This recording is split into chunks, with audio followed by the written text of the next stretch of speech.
దానము అనంత దైవ వారము దివ్య గ్రంథము నేను కలసి యాత్ర వెళ్ళేదం. ఎంత అద్భుత దానము అనంత దైవ వారము దివ్య గ్రంథము నేను కలసి యాత్ర వెళ్ళేదం.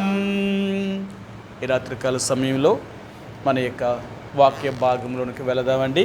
మన యొక్క వాక్య భాగంలోనికి వెళ్ళే ముందుగా మన యొక్క గ్రంథాన్ని చదువుదాం. అపోస్తలుల కార్యములు 7వ అధ్యాయము. ఈ రాత్రికాల సమయంలో మన యొక్క వాక్య భాగంలోనికి వెళదామండి. అపోస్తలుల కార్యములు 7వ అధ్యాయము 44, 45 ఈ 2 వచనాల్ని ఉత్తర ప్రత్యుత్తర రీతిగా చదువుదామండి. నేను కొంచెం చదువుతాను, మీ వచనాన్ని మీరు స్పష్టంగా చదవడానికి ప్రయత్నించేయండి. ఆ రీతిగా ఈ 2 వచనాలని చదువుదామండి. 2 వచనాలు చదువుదాం. అపోస్తలుల కార్యములు 7వ అధ్యాయము 44, 45 ఈ 2 వచనాలని ఉత్తర ప్రత్యుత్తర రీతిగా చదువుదామండి. ఉత్తర ప్రత్యుత్తర రీతిగా చదువుదాం. నేను 44వ వచనాన్ని చదువుతాను, మీరు 45వ వచనాన్ని చదవడానికి ప్రయత్నించేయండి. అతడు చూచిన మాదిరి చెప్పున దాన్ని చేయవలెనని మోషేతో చెప్పినవాడు ఆజ్ఞాపించిన ప్రకారము సాక్ష్యపు గుడారము అరణ్యములో మన పితరుల యొద్ద ఉండెను.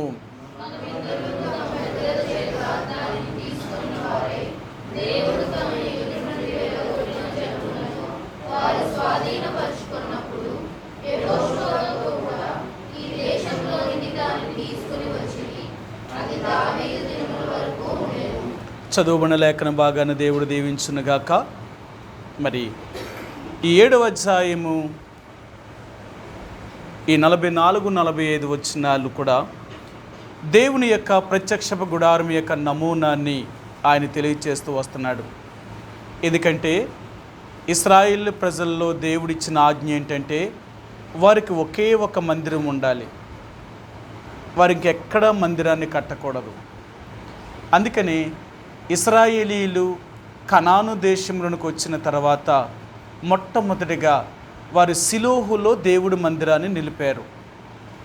ఆ షిలోహులో మందిరము నిలిపిన తర్వాత కొన్ని వందల సంవత్సరాలు అంటే దావీదు రాజు అయ్యి మరలా ఆయన దావీదుపురమైన సియోను కోటలోనికి, హెబ్రోనులోనికి, ఆ సియోను కోటలోనికి ఆ మందిరము వచ్చేంత వరకు కూడా షిలోహులోనే మందిరం ఉండేది. అంటే మందిరం అంటే దేవాలయాన్ని నిర్మించడమే కాక అందులో మరి సాక్ష్యపు మందసము ఉండేదన్నమాట. ఆ మందసము ఎక్కడైతే ఉంటుందో దేవుడు అక్కడ ఉన్నాడు అనేది వారికి నిజమైన నమ్మకం అన్నమాట.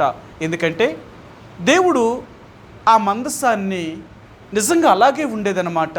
మీరు వారి యుద్ధానికి వెళ్ళాలి అంటే మందసాన్ని యాజకులు మోసుకుంటూ తీసుకుని వెళ్ళాలి. యుద్ధం అయిపోయిన తర్వాత మళ్ళీ ఆ మందసాన్ని తీసుకుని వచ్చి దేవుని యొక్క మందిరంలోకి పెట్టాలి. ఎందుకు అంటే మందసము లేకుండా వారి యుద్ధానికి వెళ్ళేవారు కాదు. ఎందుకు అలా కాదు అంటే మందసము అనేది దేవుడు ఇచ్చిన ఒక నిబంధన. అందులో మీ అందరికీ తెలుసు కదా, ఆ పెట్టిలో 3 ఉన్నాయి. 2 రాతి పలకలు గల చెక్కిన 10 ఆజ్ఞలు గల 2 రాతి పలకలు, మన్నా, అహరోను చిగురించిన చేతి కర్ర, ఆ 3 ఆ పెట్టిలో పెట్టి దాన్ని భద్రముగా ఉంచేవారు అనమాట. ఎప్పుడైనా అంటే ఆ మందసాన్ని కరుణాపీఠం ఉండేది, దాని మీద మరి పరిశుద్ధ యాజకుడు సంవత్సరానికి ఒక్కసారి ఆ మరి బలి అర్పించిన రక్తాన్ని ఆ అతి పరిశుద్ధమైన స్థలంలో తీసుకుని వెళ్ళి ఆ కరుణాపీఠం మీద ప్రోక్షించేవారన్నమాట. ఇలాగా దేవుని యొక్క మరి నమూనా ఎవరంటే అక్కడ ఒక మాట అంటాడు, ఎప్పుడూ కూడా మందసాన్ని తెరవకూడదు. ఎవరైనా తెరిచినా వారు బ్రతకరు. మందసాన్ని ఎవరు ముట్టుకోకూడదు, ఎవరు ముట్టుకున్నా బ్రతకరు. అంత భయం అన్నమాట. మీ అందరికీ తెలుసు కదా, దావీదు సియోను కోటలోనికి మందసాన్ని తీసుకువస్తున్నప్పుడు ఉజ్జి తన చేత్తో మందసాన్ని పట్టుకున్నాడు. అంటే ఆ ఎడ్లు కాలు జారిపోయి మందసం బండి మీద నుంచి పడిపోతుంటే దాన్ని ఆపాడు. వెంటనే అక్కడే చచ్చిపోయాడు అనమాట. ఎందుకంటే మందసాన్ని తాకడం అనేది సామాన్యమైన విషయం కాదు, ఎవరు తాకినా చచ్చిపోతారు. వాళ్ళు ఎవరు కూడా వెళ్ళకూడదు. అందుకనే సంవత్సరానికి ఒక్కమారు ప్రధాన యాజకుడు తన పాపము కొరకు, ప్రజల యొక్క పాపముల కొరకు ఆయన ఆ బలి అర్పించిన దాని యొక్క పశువు యొక్క రక్తాన్ని తీసుకొని పోయి ఆ కరుణాపీఠం మీద పొయ్యాలి. పోసేటప్పుడు కూడా ఎంత జాగ్రత్తగా ఉండాలో తెలుసా? ఒకవేళ యాజకుడే కానీ పాపము చేస్తే అక్కడే చచ్చిపోతాడు, అతి పరిశుద్ధ స్థలంలో చచ్చిపోతాడు. అతడు చనిపోయాడు కదా అని ఇంకెవరైనా లోనికి వెళ్ళారంటే వాళ్ళు కూడా చచ్చిపోతారు. అందుకని యాజకుడిని లోనికి పంపించేటప్పుడు ఆ యొక్క అంగి, అంటే ప్రధాన యాజకుడు వేసుకునే అంగీని అతడు తొడుక్కోవాలి. అతను మొలకు ఒక తాడు కట్టుకోవాలన్నమాట. ఈ తాడు అతి పరిశుద్ధ స్థలంలోకి వెళ్ళినప్పుడు ఈ తాడు పరిశుద్ధ స్థలం అంటే బయటకు ఉండాలన్నమాట తాడు. అతడు పరిశుద్ధమైన స్థలంలో ప్రవేశించినప్పుడు అటు ఇటు నడుస్తున్నప్పుడు ఆ గంటల శబ్దం వినబడేదన్నమాట. అంటే ఆ గంటల శబ్దం వినబడితేనే అతడు ప్రాణముతో ఉన్నట్లు. ఒకవేళ గంటల శబ్దంగానే వినబడలేదు అంటే అతడు చనిపోయినట్టే. అప్పుడు ఏం చేసేవారంటే ఆ తాడును పట్టుకొని బయటికి లాగేవారన్నమాట అతన్ని. కాబట్టి యాజకుడు అతి పరిశుద్ధమైన స్థలంలోకి వెళ్ళినప్పుడల్లా అక్కడ నడుస్తూ తన పాపముల కొరకు, ప్రజల యొక్క పాపముల కొరకు అక్కడ దేవుని సన్నిధిలో విజ్ఞాపనము చేస్తూ తర్వాత తిరిగి బయటకు వచ్చేవాడు. అతడు కూడా పాపము చేస్తే అతడు కూడా బ్రతికేవాడు కాదన్నమాట, చచ్చిపోయేవారు. ఎందుకంటే పరిశుద్ధమైన స్థలములో ఆ మందస్సం అనేది ఉండేది. ఆ మందస్సము అంటే వాళ్ళకి ఎంత భయము అంటే దేవుడు ఉండే స్థలం అది. ఆ స్థలములోనికి ఇంకెవ్వరూ ప్రవేశించకూడదు, ఎవ్వరూ దాన్ని ముట్టుకోకూడదు, ఎప్పుడూ దాన్ని తెరవకూడదు. ఎప్పుడు ఇలా జరిగినా వాళ్ళెవ్వరూ కూడా ప్రాణముతో బ్రతకరన్నమాట. కాబట్టి ఇది ఈ మందస్సం అనేది వారికి ఖచ్చితంగా వారికి ఉండేది. అది సిలోహులో మాత్రం పెట్టారు. అరణ్యములో 40 సంవత్సరాలు ఆ మందస్సము వారితో కూడా నడిచింది, మోసుకొని వచ్చారు. కనాను దేశంలో ప్రవేశించిన తర్వాత ఒక చోట సిలోహు అనే స్థలములో వారి మందిరాన్ని స్థాపించి ఆ మందిరములో ఈ మందస్సాన్ని పెట్టారన్నమాట. అప్పుడు నుంచి అక్కడే ఉండేది. కొన్ని వందల సంవత్సరాల తర్వాత దావీదు రాజు అయిన తర్వాత అది దావీదుపురమైన సియోను కోటలోనికి దావీదు మరలా ఆ మందస్సాన్ని తీసుకొచ్చాడు. అప్పుడు దాకా మందస్సము ఉంది. ఏమంటారు అంటే యూదులు బబులోనికి వెళ్ళేదాకా, అంటే ఇశ్రాయేలీలు యెరూషలేమును వదిలిపెట్టుకున్నంత వరకు కూడా మందస్సము యెరూషలేములోనే ఉన్నది. ఎప్పుడైతే నెబుకద్నెజర్ రాజు యెరూషలేమును జయించి వారినందరినీ బబులోను దేశాన్ని చెరగా తీసుకొని పోతున్నప్పుడు వారు మందస్సాన్ని దాచారు. అది ఎక్కడుందో ఎలాగుందో ఇంకెవ్వరికీ తెలియదన్నమాట, ఇంకెవ్వరికీ తెలియదు. ఆ మందస్సము అనేది ఎక్కడ పెట్టారో అని తెలియదు. ఇంకా దాన్ని ఎవరు దాచారు అంటే దేవుడే దాచాడు దాన్ని. ఈరోజు అంటే ఒక 10-12 సంవత్సరాల క్రితం నేను విన్నానన్నమాట. అంటే శాస్త్రవేత్తలు యేసుప్రభువు మరణించిన ఆ సిలువను పరీక్ష చేశారట.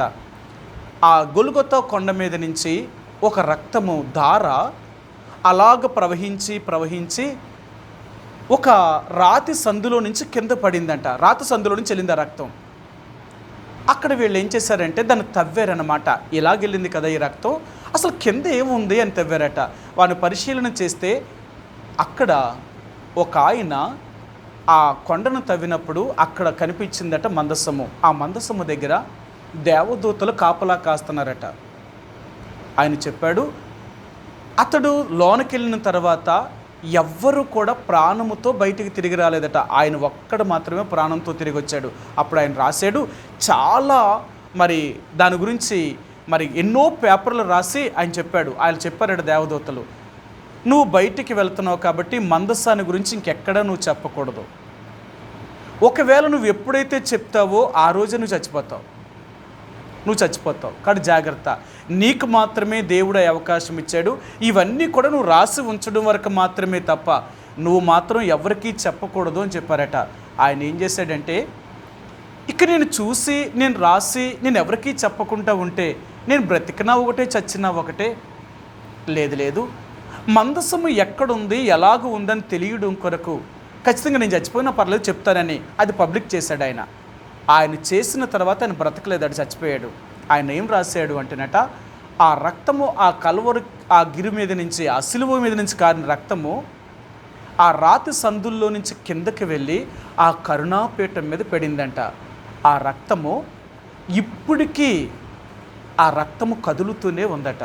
అంటే ఆ రక్త కణాలు చనిపోలేదట.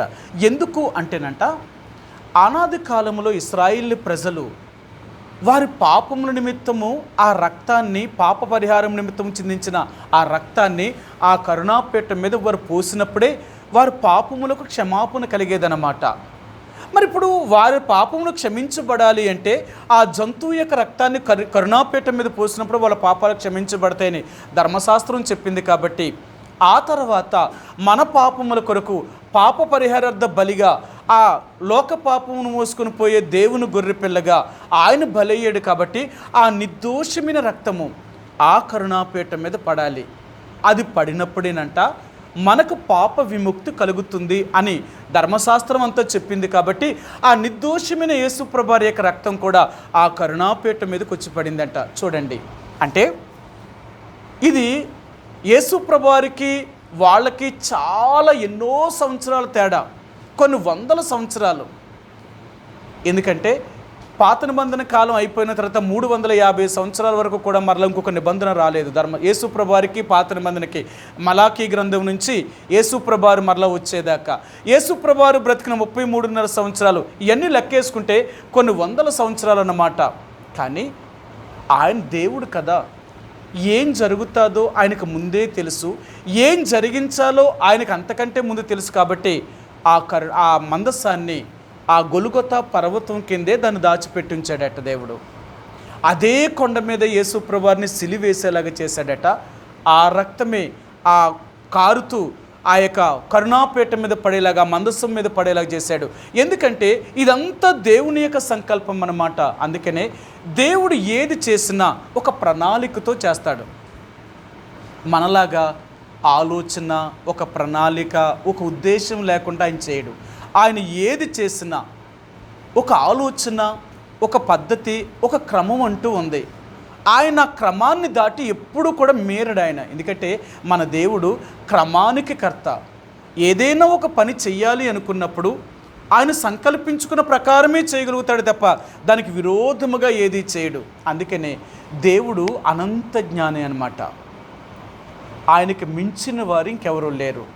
ఆయన ఎప్పుడు ఏది చేసినా అందులో చిన్న తప్పు కూడా కనపడదు. దేవుడు ఎంత గొప్పవాడు అంటాడంట. మన కొరింథీయులకు రాసిన పత్రికలో అపోస్తలుడైన పౌలు చెప్తాడు, దేవుని యొక్క వెర్రితనమంట మనిషి జ్ఞానమునకు మించిందంట. దేవుడి యొక్క వెర్రితనమే మనిషి జ్ఞానానికి మించిపోతే ఇక దేవుడి యొక్క జ్ఞానం ఎంత అంటారు? ఆయన జ్ఞానాన్ని మనం ఎక్కడ అందుకోగలం?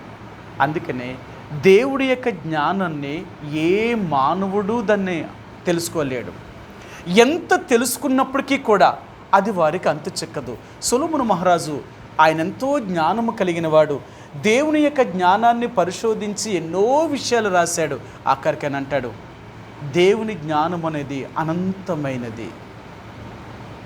నేను కూడా కొంతవరకు మాత్రమే, నేను తెలుసుకున్నంత వరకు మాత్రమే, నేను పరిశీలించిన దానంత మాత్రమే నేను తెలియచేస్తున్నాను తప్ప ఆయన జ్ఞానము మితి లేదు, దానికి అంతము లేదు. కాబట్టి దేవుడు ఈ యొక్క మందసాన్ని ఎందుకు ఇంత భద్రంగా ఉంచాడు? ఇది సాక్ష్యం అన్నమాట. అందుకడు సాక్ష్యపు గుడారములో ఈ మందసము దేవుడు ఉన్నాడు అని చూపించడం కొరకే మందసాన్ని చేయించాడు. ఆ మందసము ఎక్కడ ఉంటుందో దేవుడు అక్కడ ఉన్నాడు కదా. ఈరోజు మన నమ్మకం ఏంటో తెలుసా? బైబిల్ ఎక్కడుంటే దేవుడు ఎక్కడ ఉంటాడని, అంతే కదా. మన నమ్మకం అంతే కదా. మన బైబిల్ ఎక్కడుంటే దేవుడు ఎక్కడ ఉన్నట్లే. ఎందుకు? అందుకని మనం ఎప్పుడైనా సరే, ఎక్కడైనా సరే, మనకి ఎక్కడైనా బైబిల్ గ్రంథాన్ని మనం చదువుతాం, బైబిల్ గ్రంథాన్ని మనం పక్కన పెట్టుకుంటాం, బైబిల్ గ్రంథానికి చాలా ప్రాముఖ్యత ఇస్తాం. ఎందుకంటే బైబిల్ మనతో ఉంటే దేవుడు మనతో ఉన్నట్టే. ఆ రోజుల్లో మందసము ఎక్కడ ఉంటే దేవుడు అక్కడ ఉన్నట్టే, అది వారి నమ్మకం. నిజమే, దేవుడు కూడా అలాగే చెప్పాడు. ఎందుకు అంటే ఆ 3 అందులో ఉన్నాయి. ఒకటి, దేవుడు తన స్వహస్తాలతో రాసి ఇచ్చిన 10 ఆజ్ఞలు దేవుడే స్వయంగా రాసిచ్చాడు. తన వ్రేలుతో రాసిచ్చిన 10 ఆజ్ఞలు గల 2 రాతి పలకలు. 2 అహరోను యొక్క చేతికర్ర, చిగిరించిన చేతికర్ర, అంటే ఎండిపోయిన కర్ర చిగిరించింది. అంటే దేవుడు అహరోనుని దేవుడు ఎన్నుకున్నాడు, ఎండిపోయిన కర్రను కూడా జీవముగా బ్రతికించాడు అని చూపించడానికి. 3వదిగా మన్నా. దేవుడు పరలోకము నుంచి దేవదూతల కొరకే, ఆ ఇశ్రాయేలు ప్రజల కొరకే ఆ మన్నాను 40 సంవత్సరములు దేవుడు పంపించాడు. అది నిజము అని చూపించడం కొరకు పెట్టాడు. అంటే ఇవన్నీ రుజువులు, అది నిజమే అని చూపించడం కొరకు పెట్టాడు. కాబట్టి అది ఎక్కడైతే ఉన్నదో దేవుడు అక్కడ ఉండేవాడు అన్నమాట. వాళ్ళ నమ్మకం అలాగుండేది. దేవుడు కూడా అలాగే ఉండేవాడు. వాళ్ళు యుద్ధానికి వెళ్ళాలంటే మందసాన్ని తీసుకుని వెళ్ళేవారు. మీకు బైబిల్ గ్రంథంలో ఎన్నోసార్లు అదే మాటలు చెప్తారు. వారు యుద్ధానికి వెళ్ళేటప్పుడు యాజకులు మందసాన్ని పట్టుకుని వెళ్ళారు. ఆ మందసం పట్టుకుని వెళ్ళడం వల్ల వారు యుద్ధములో జయం కలిగింది అన్నారు. ఎందుకంటే మందసము లేకుండా వారెప్పుడూ కూడా యుద్ధములో ఓడిపోలేదు. 2 చోట్ల వారు ఓడిపోయారు. ఒకటి ఫిలిస్తీన్లతో వారు మందసాన్ని తీసుకెళ్ళినప్పుడు ఓడిపోయారు. 2వది ఇశ్రాయేలు ప్రజల 10 గోత్రాల వారు బెన్యామీను గోత్రముతో యుద్ధము చేసినప్పుడు ఓడిపోయారు. మందసము ఉన్నప్పటికీ కూడా వీళ్ళు ఓడిపోయారు. అప్పుడు కూడా దేవుడు చెప్పాడు, నా మందసాన్ని మీరు తీసుకుని వెళ్తున్నారు అంటే నేను ఉండాలి అనుకుంటే మీలో పాపం ఉండకూడదు. అందుకనే ఇశ్రాయేలు ప్రజలు యుద్ధానికి వెళ్ళేటప్పుడు 3 రోజులు ముందుగానే వీళ్ళ తమ్మును తాము శుద్ధి చేసుకునేవారు. ఏ పాపము చేయకుండా, శరీర సంబంధమైన ఏ అపవిత్రమైన కార్యములు చేయకుండా తమ్మును తాము పవిత్రం చేసుకున్న తర్వాతే వారు యుద్ధానికి వెళ్ళేవారు. లేదు వీళ్ళ పాపము చేసి కానీ యుద్ధానికి వెళితే మందసాన్ని తీసుకువెళ్ళినా వీళ్ళు ఓడిపోయేవారు. కారణం ఏంటి అంటే మందస్సము తీసుకెళ్ళినా వీళ్ళు చేసిన పాపానికి దేవుడు వారితో లేడు.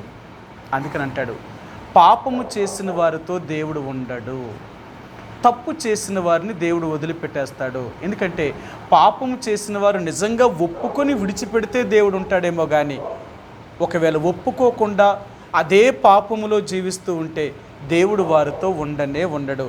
వారు ఇశ్రాయేలు ప్రజలే కావచ్చు, వాళ్ళ వంశములో పుట్టిన వారే కావచ్చు, 2వది మనము ఆయన నమ్మిన వారమే కావచ్చు. మనం దేవుని బిడ్డలము, బాప్తీసం తీసుకున్నాం, దేవుని బిడ్డలమయ్యాం, ప్రార్థన చేస్తున్నాం, ఆరాధన చేస్తున్నాం, వాక్యం చదువుతున్నాం. కాబట్టి ఇవన్నీ చేస్తున్నప్పుడు ఇంక దేవుడు మనతో ఉండడా అంటే దేవుడు ఎలా ఉంటాడో తెలుసా? నువ్వు పాపము చేయకున్నప్పుడు, అంటే యథార్థముగా జీవించేటప్పుడు, నీలో పాపము లేకుండా నువ్వు ఎప్పటికప్పుడు నువ్వు పరిశీలన చేసుకున్నప్పుడు దేవుడు నీతో ఉంటాడు. కానీ ఒకవేళ పాపం చేశాము అంటే నువ్వైనా నేనైనా ఆ రోజునే దేవుడు మనల్ని వదిలిపెడతాడు. ఎందుకంటే పాపమును చూసి దేవుడు సహించలేనివాడు, పాపముతో ఆయన ఎప్పుడూ సాంగత్యము చేయనివాడు, పాపులతో ఆయన సాంగత్యం చేయడు. అందుకనే యేసుప్రభువారిని శాస్త్రులు పరిసయ్యులు వారు ఒకరోజు ఇలాగ అడిగారు ఆయన శిష్యులతో, ఏంటయ్యా మీ బోధకుడు సుంకర్లతోనూ వేశ్యలతోనూ పాపులతోనూ కలిసి భోజనం చేస్తున్నాడు అని అన్నారు. అప్పుడు యేసుప్రభువారు తన శిష్యులు వచ్చేలాగా అంటున్నారయ్యా నీ గురించి అన్నారు. అప్పుడు ఆయన చెప్పాడు, నేను పాపుల్ని ప్రేమించడానికే వచ్చానే తప్ప నీతిమంతుల్ని రక్షించడానికి నేను రాలేదు. నేనెవరినో తెలుసా? పాపాన్ని ద్వేషించాను, పాపిని ప్రేమించాను. అది యేసుప్రభువారు పాపాన్ని ద్వేషించాడు, పాపిని ప్రేమించాడట. ఏంటిది? నిజమే కదా? తప్పు చేసిన వారిని దేవుడు ఎప్పుడూ కూడా సమర్థించలేదు. తప్పంటే తప్పే అన్నాడు. కానీ ఆ తప్పును ఒప్పుకున్నప్పుడు మాత్రం యేసుప్రభువారు ఆ పాపమును క్షమించి ఆ వ్యక్తిని నిర్దోషిగా తీర్చేవాడు. అది యేసుప్రభువారిలో ఉన్న మంచి లక్షణం. అర్థమైందా? యేసుప్రభువారికి ఉన్న మంచి లక్షణం ఏంటంటే, ఒక పాడైపోయిన దాన్ని, చెడిపోయిన దాన్ని ఆయన దగ్గరికి తీసుకుని వస్తే అది బాగు చేయడమే ఆయన పని. ఈ లోకంలో ఉన్న దేవుళ్ళు దేవతలు అనబడిన వారందరూ కూడా వారు ఎలాంటి వారు అంటే వాళ్ళకి మంచిది కావాలి. కానీ మన దేవుడికి ఏంటో తెలుసా? పాడైపోయినది దేవుడికి కావాలి. పాడైపోయిన చెడిపోయిన దాన్ని ఆయన బాగు చేసే దేవుడండి. అది యేసుప్రభువారిలో ఉన్న మంచి లక్షణం. మానవుడు పాపము చేత చెడిపోయిన ఈ మానవుణ్ణి యేసు ప్రభువారు మరలా ఒక నూతనమైన వ్యక్తిగా లోకానికి చూపించాలనుకుంటున్నాడు ఆయన. అందుకనే ఎవరైతే యేసు ప్రభువారి దగ్గరికి వస్తారో వారినందరినీ లోకానికి ఒక నూతనమైన వ్యక్తిగా, ఒక నూతన స్వభావం కలిగిన వ్యక్తిగా దేవుడు చూపించాలనుకున్నాడు. అందుకనే యేసు ప్రభువారిని నమ్మిన వాళ్ళందరూ ఎలాగుంటారో తెలుసా? మీ అందరికీ తెలిసిన మాట ఈ రాత్రి మరలా చదువుదాం. ఇదంతా మనకు అవసరమైన మాట కాబట్టి చూపిస్తాను మీకు. కొరింథీయులకు రాసిన 2వ పత్రిక 1వ అధ్యాయము, కొరింథీయులకు రాసిన 2వ పత్రిక క్షమించండి 5వ అధ్యాయము, కొరింథీయులకు రాసిన 2వ పత్రిక 5వ అధ్యాయము 17 వచ్చినవండి. 5:17 కాగా ఎవడైనను క్రీస్తునందు ఉన్న ఎడల వాడు నూతన సృష్టి, పాతవ గతించెను, ఇదిగో క్రొత్తవాయెను. చూసారా, యేసు ప్రభువారిని ఎవరైతే నమ్ముకున్నారో వాళ్ళందరూనంట నూతన సృష్టి, ఒక క్రొత్త వ్యక్తి. చాలామంది యేసు ప్రభువారిని నమ్ముకున్నామంటారు కానీ వీళ్ళ పాత జీవితం పోదు, పాత స్వభావం మార్పు రాదు. మరి ఇంకేంటి యేసు ప్రభువారిని నమ్మింది? ఒకప్పుడు నువ్వు నీ జీవితంలో ఏమున్నాయో యేసు ప్రభువారిని ఎరగకముందు, యేసు ప్రభువారిని ఎరిగిన తర్వాత అవి నీలో కనపడకూడదు, అంతే కదా. అందుకని యేసు ప్రభువారు రోమీయులకు రాసిన పత్రిక 6వ అధ్యాయంలో దీని విషయంలో ఎంతో విపులంగా రాశాడు. ఏమంటాడంటే, మీరు యేసుతో కూడా మరణించితేనే కానీ ఆయనతో కూడా తిరిగి లేపబడరు అంటాడు ఆయన. నువ్వు పునరుత్థానుడని యేసు ప్రభువారు చనిపోయి 3 రోజులు భూగర్భంలో ఉండి ఆ తర్వాత ఆయన సజీవుడై మరలా సమాధిలో నుంచి తిరిగి లేచాడు. యేసు ప్రభువారు ఆయన పునరుత్థానం యొక్క శక్తి చేత ఆయన బలము మరణాన్ని సైతము కూడా జయించింది. అందుకనే ఈరోజు మనల్ని కూడా దేవుడు ఒక నూతనమైన వ్యక్తిగా చేయాలనుకున్నాడు ఆయన. యేసు ప్రభు నుండి విశ్వాసం ఉంచిన వాళ్ళందరూ కూడా ఒక నూతనమైన వారు, పాత స్వభావం పోయి క్రొత్త జీవితంలోనికి వచ్చిన వారు. అందుకనే యేసు ప్రభువారిని ఎరిగిన తర్వాత మరలా వీళ్ళ పాత స్వభావం అనేది బయటపడకూడదు. అంటే చనిపోయిన తర్వాత మరలా ఆ వ్యక్తి కనిపించడు. మీరు చూడండి, ఒక చచ్చిపోయిన వ్యక్తిని మరలా మనం ఎప్పుడూ చూడలేము. ఉంటారా? కాల్చేస్తాము, లేక మట్టిలో కప్పెట్టేస్తాం. మట్టిలో కప్పెట్టేసాం అనుకోండి, కప్పెట్టేసిన కొన్ని సంవత్సరాలకి అంటే ఆ మనిషి యొక్క రూపం పూర్తిగా పోతుందన్నమాట, ఇంకేం కనపడదు అక్కడ. చనిపోయిన వ్యక్తి ఇక మరలా కనపడ్డన్నమాట. అలాగే యేసు ప్రభువారిని ఎరిగిన తర్వాత నీ పాత స్వభావం అనేది మరలా కనపడకూడదు. ఒకవేళ నీ పాత స్వభావం ఇంకా కనపడుతుంది అంటే నువ్వు చావలేదన్నమాట. నువ్వు చస్తేనే కానీ నువ్వు ఒక నూతనమైన వ్యక్తిగా నువ్వు బ్రతకలేవు. అందుకని అపోస్తలుడైన పౌలు అంటాడు, నేను యేసు ప్రభువులో నేను చచ్చిపోయిన వ్యక్తిని అంటాడు ఆయన. నేను చనిపోతేనే కానీ క్రీస్తు నాలో బ్రతకడు అంటాడు ఆయన. సరే మీకు చూపిస్తాను.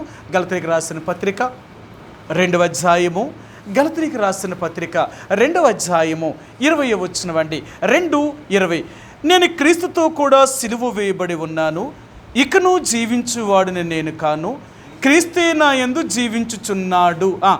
నేనిప్పుడు శరీరమందు జీవించుచున్న జీవితము నన్ను ప్రేమించి నా కొరకు తన్ను తాను అప్పగించుకొనిన దేవుని కుమారుని యందలి విశ్వాసం వలన జీవించుచున్నాను. ఇప్పుడు నేను జీవించే జీవితం ఎవరిని బట్టి? నన్ను ప్రేమించిన క్రీస్తుని బట్టి, నాది కాదు. యేసు ప్రభువుని ఎరిగిన తర్వాత నీ జీవితం ఎలాగుండాలో తెలుసా? ఇప్పుడు నేను బ్రతుకుతున్న బ్రతుకు నా కోసం కాదు, నా దేవుడి కోసం. అంతేనా? అంటే మీకు ఎలాగో చెప్తాను. వివాహమైన తర్వాత అంటే వివాహం కానంతసేపు పురుషుడు కానీ ఆ యవనస్తురాలు కానీ యవనుడు కానీ వాళ్ళు తన ఇష్టానుసారంగా జీవిస్తారు, ఎవరిష్టం వాళ్ళది. కానీ పెళ్ళనే బంధం వచ్చిన తర్వాత ఇప్పుడు స్త్రీకి ఎవరిష్టం చేయాలా? పెళ్ళి చేసుకున్న తర్వాత భర్త దగ్గరికి వెళ్ళి, ఏమంటే నా ఇష్ట ప్రకారంగా నేను ఉంటాను, నన్ను మాత్రం మీరు ఏమన్నంటే మీతో కాపురం చేయను అంటే ఆయన ఏమంటాడు? మరి నువ్వు ఎందుకు పెళ్లి చేసుకున్నావు అని అడుగుతాడు. నువ్వు నాతో కాపురం చెయ్యాలి అంటే ఇక్కడ నేను నీకు అధికారిని, నేను ఈ అధికారిని, నేను చెప్పినట్లుగా నువ్వు వినాలి.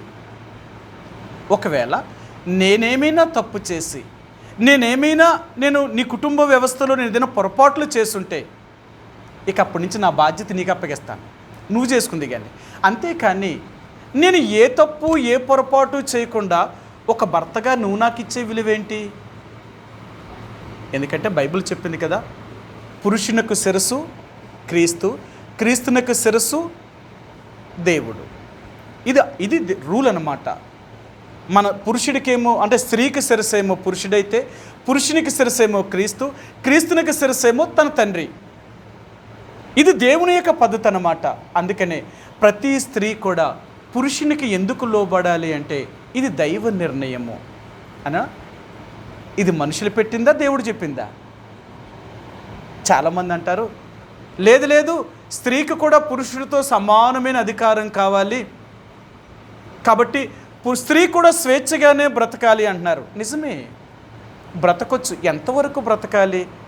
దైవ నియమాన్ని ఎదిరించి కాదు కదా. సరే మీకు చూపిస్తాను. ఎఫెసీయులకు రాసిన పత్రిక 5వ అధ్యాయము, ఎఫెసీయులకు రాసిన పత్రిక 5వ అధ్యాయము 22-23 వచనాలండి. 22-23 వచనాలు. స్త్రీలారా ప్రభువునకు వలె మీ సొంత పురుషులకు లోబడి ఉండుడి. సరా, ఇది ఎవరు చెప్పిన మాట అంటే అపోస్తలుడైన పౌలు పరిశుద్ధాత్మ ద్వారా ప్రేరేపించబడి రాసిన మాటలు. అంతేనా?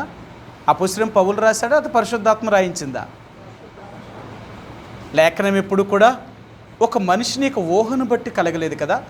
మనుషులు పరిశుద్ధాత్మ ద్వారా ప్రేరేపించబడిన వారే రాశారు ఈ గ్రంథాన్ని. అంటే పరిశుద్ధాత్మే స్వయంగా రాయించింది పౌలు ద్వారా. అందుకనే పౌలు అంటున్నాడు, స్త్రీలారా ప్రభువునకు వలె మీ సొంత పురుషులకు లోబడి ఉండండి. నీ భర్తను ఖచ్చితంగా ఆయన మాట వినాలి, ఆయన చెప్పినట్లుగానే ఉండాలి. ఎందుకు ఉండాలి అంటేనట ఇక్కడ చెప్తున్నాడు 23 వచనం.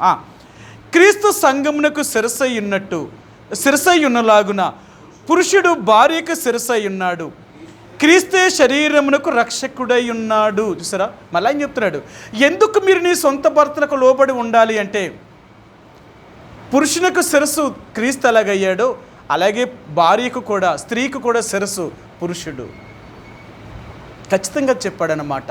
అందుకనే మనందరము కూడా యేసు ప్రభువుని ఎరిగిన తర్వాత దేవుడు చెప్పిన నిబంధన ప్రకారము మనం లోబడే తత్వంలోనూ ఖచ్చితంగా ఉంటామన్నమాట. అంటే రక్షించబడిన తర్వాత దేవుని బిడ్డలో మనం ఖచ్చితంగా అలాగ ఉండాలి. అంటే నేను ఎందుకు చెప్తున్నాను అంటే, ఎప్పుడైతే వీళ్ళు ఎవరు వివాహమైన తర్వాత ఖచ్చితంగా భార్య తన భర్తకు లోబడే ఉండాల.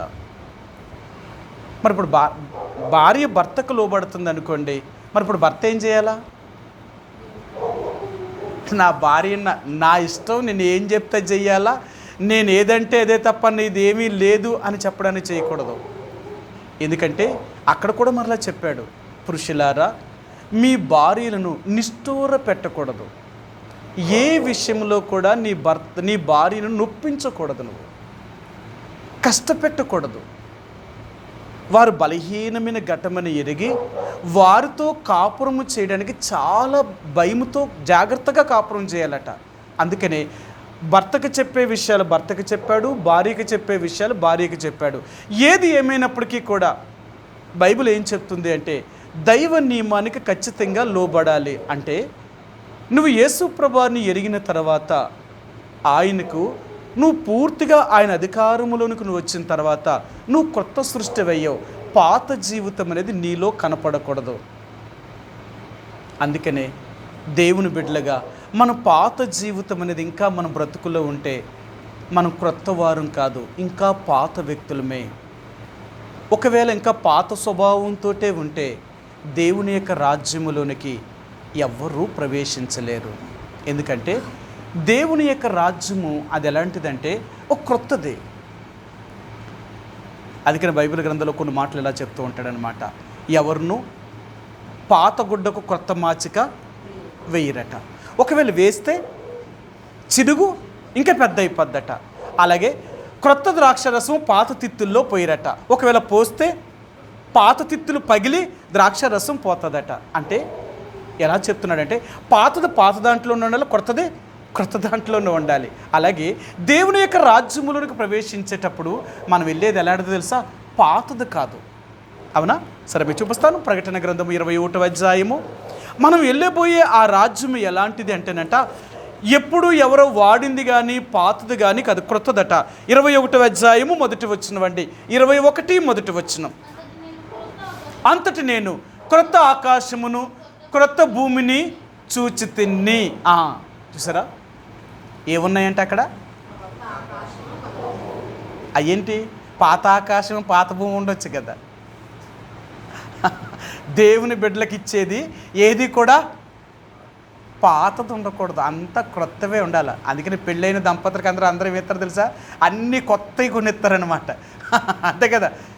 ఆడపిల్లకి శారీ పెడతారంటారు కదా, శారీ పెట్టేటప్పుడు ఎలా పెడతారట? అన్నీ క్రొత్తవి పెడతారు, పాతవి పెట్టరు. మా ఇంట్లో ఉన్నాయేమో పాతవి, అవన్నీ మీరు అట్టిప్పుడు మీకు కొత్తవి కొనుక్కుంటా పెట్టాలి అంటారు. వాడేసి మాకెందుకు? మాకు ఏది ఇచ్చినా క్రొత్తదే కావాలా. దేవుడు కూడా మనకిచ్చేది ఒక క్రొత్తది, ఎవరో వాడింది ఇస్తా లేదు. మరి దేవుడు మనకి క్రొత్తది ఇవ్వాలనుకున్నప్పుడు మనము కూడా ఆ క్రొత్త దాంట్లో ప్రవేశించాలి అంటే మనము కూడా ఒక క్రొత్త జీవితాన్ని కలిగిన వారమై ఉండాలి. మన జీవితం ఏమో పాతదే, పరలోకమేమో కొత్తదే. అందులో ఎలా కుదురుతాయి రెండు? అవ్వదు. అందుకని అంటాడు, నిషిద్ధమైనది కానీ అపవిత్రమైనది కానీ అబద్ధమైనది కానీ చెడిపోయిందనేది రాజ్యంలో ప్రవేశించదట. అర్థమైందా? దేవుని యొక్క రాజ్యములోనికి చెడిపోయిందనేది ఏది కూడా ప్రవేశించదు. అక్కడ చెడు అనేది ఏమీ కూడా ఉండదు. అలాంటి పవిత్రమైన రాజ్యంలోనికి మనం వెళ్ళాలి అంటే మనం ఎంత పవిత్రంగా ఉండాలి, మనం ఎంత పరిశుద్ధంగా ఉండాలి, మనం ఎంత క్రొత్త వ్యక్తులు.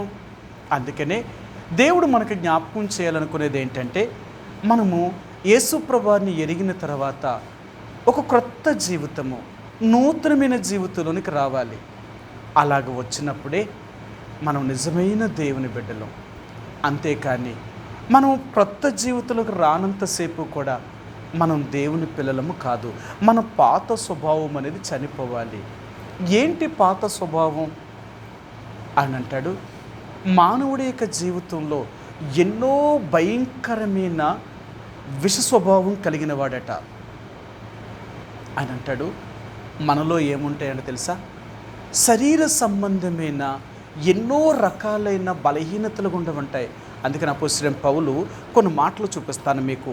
ఏమేమి ఉండకూడదు, ఏమేమి ఉండాలి అనే విషయాలు ఇక్కడ ఆయన జ్ఞాపకం చేస్తూ కొన్ని మాటలు ఈయన చెప్తూ ఉంటాడనమాట.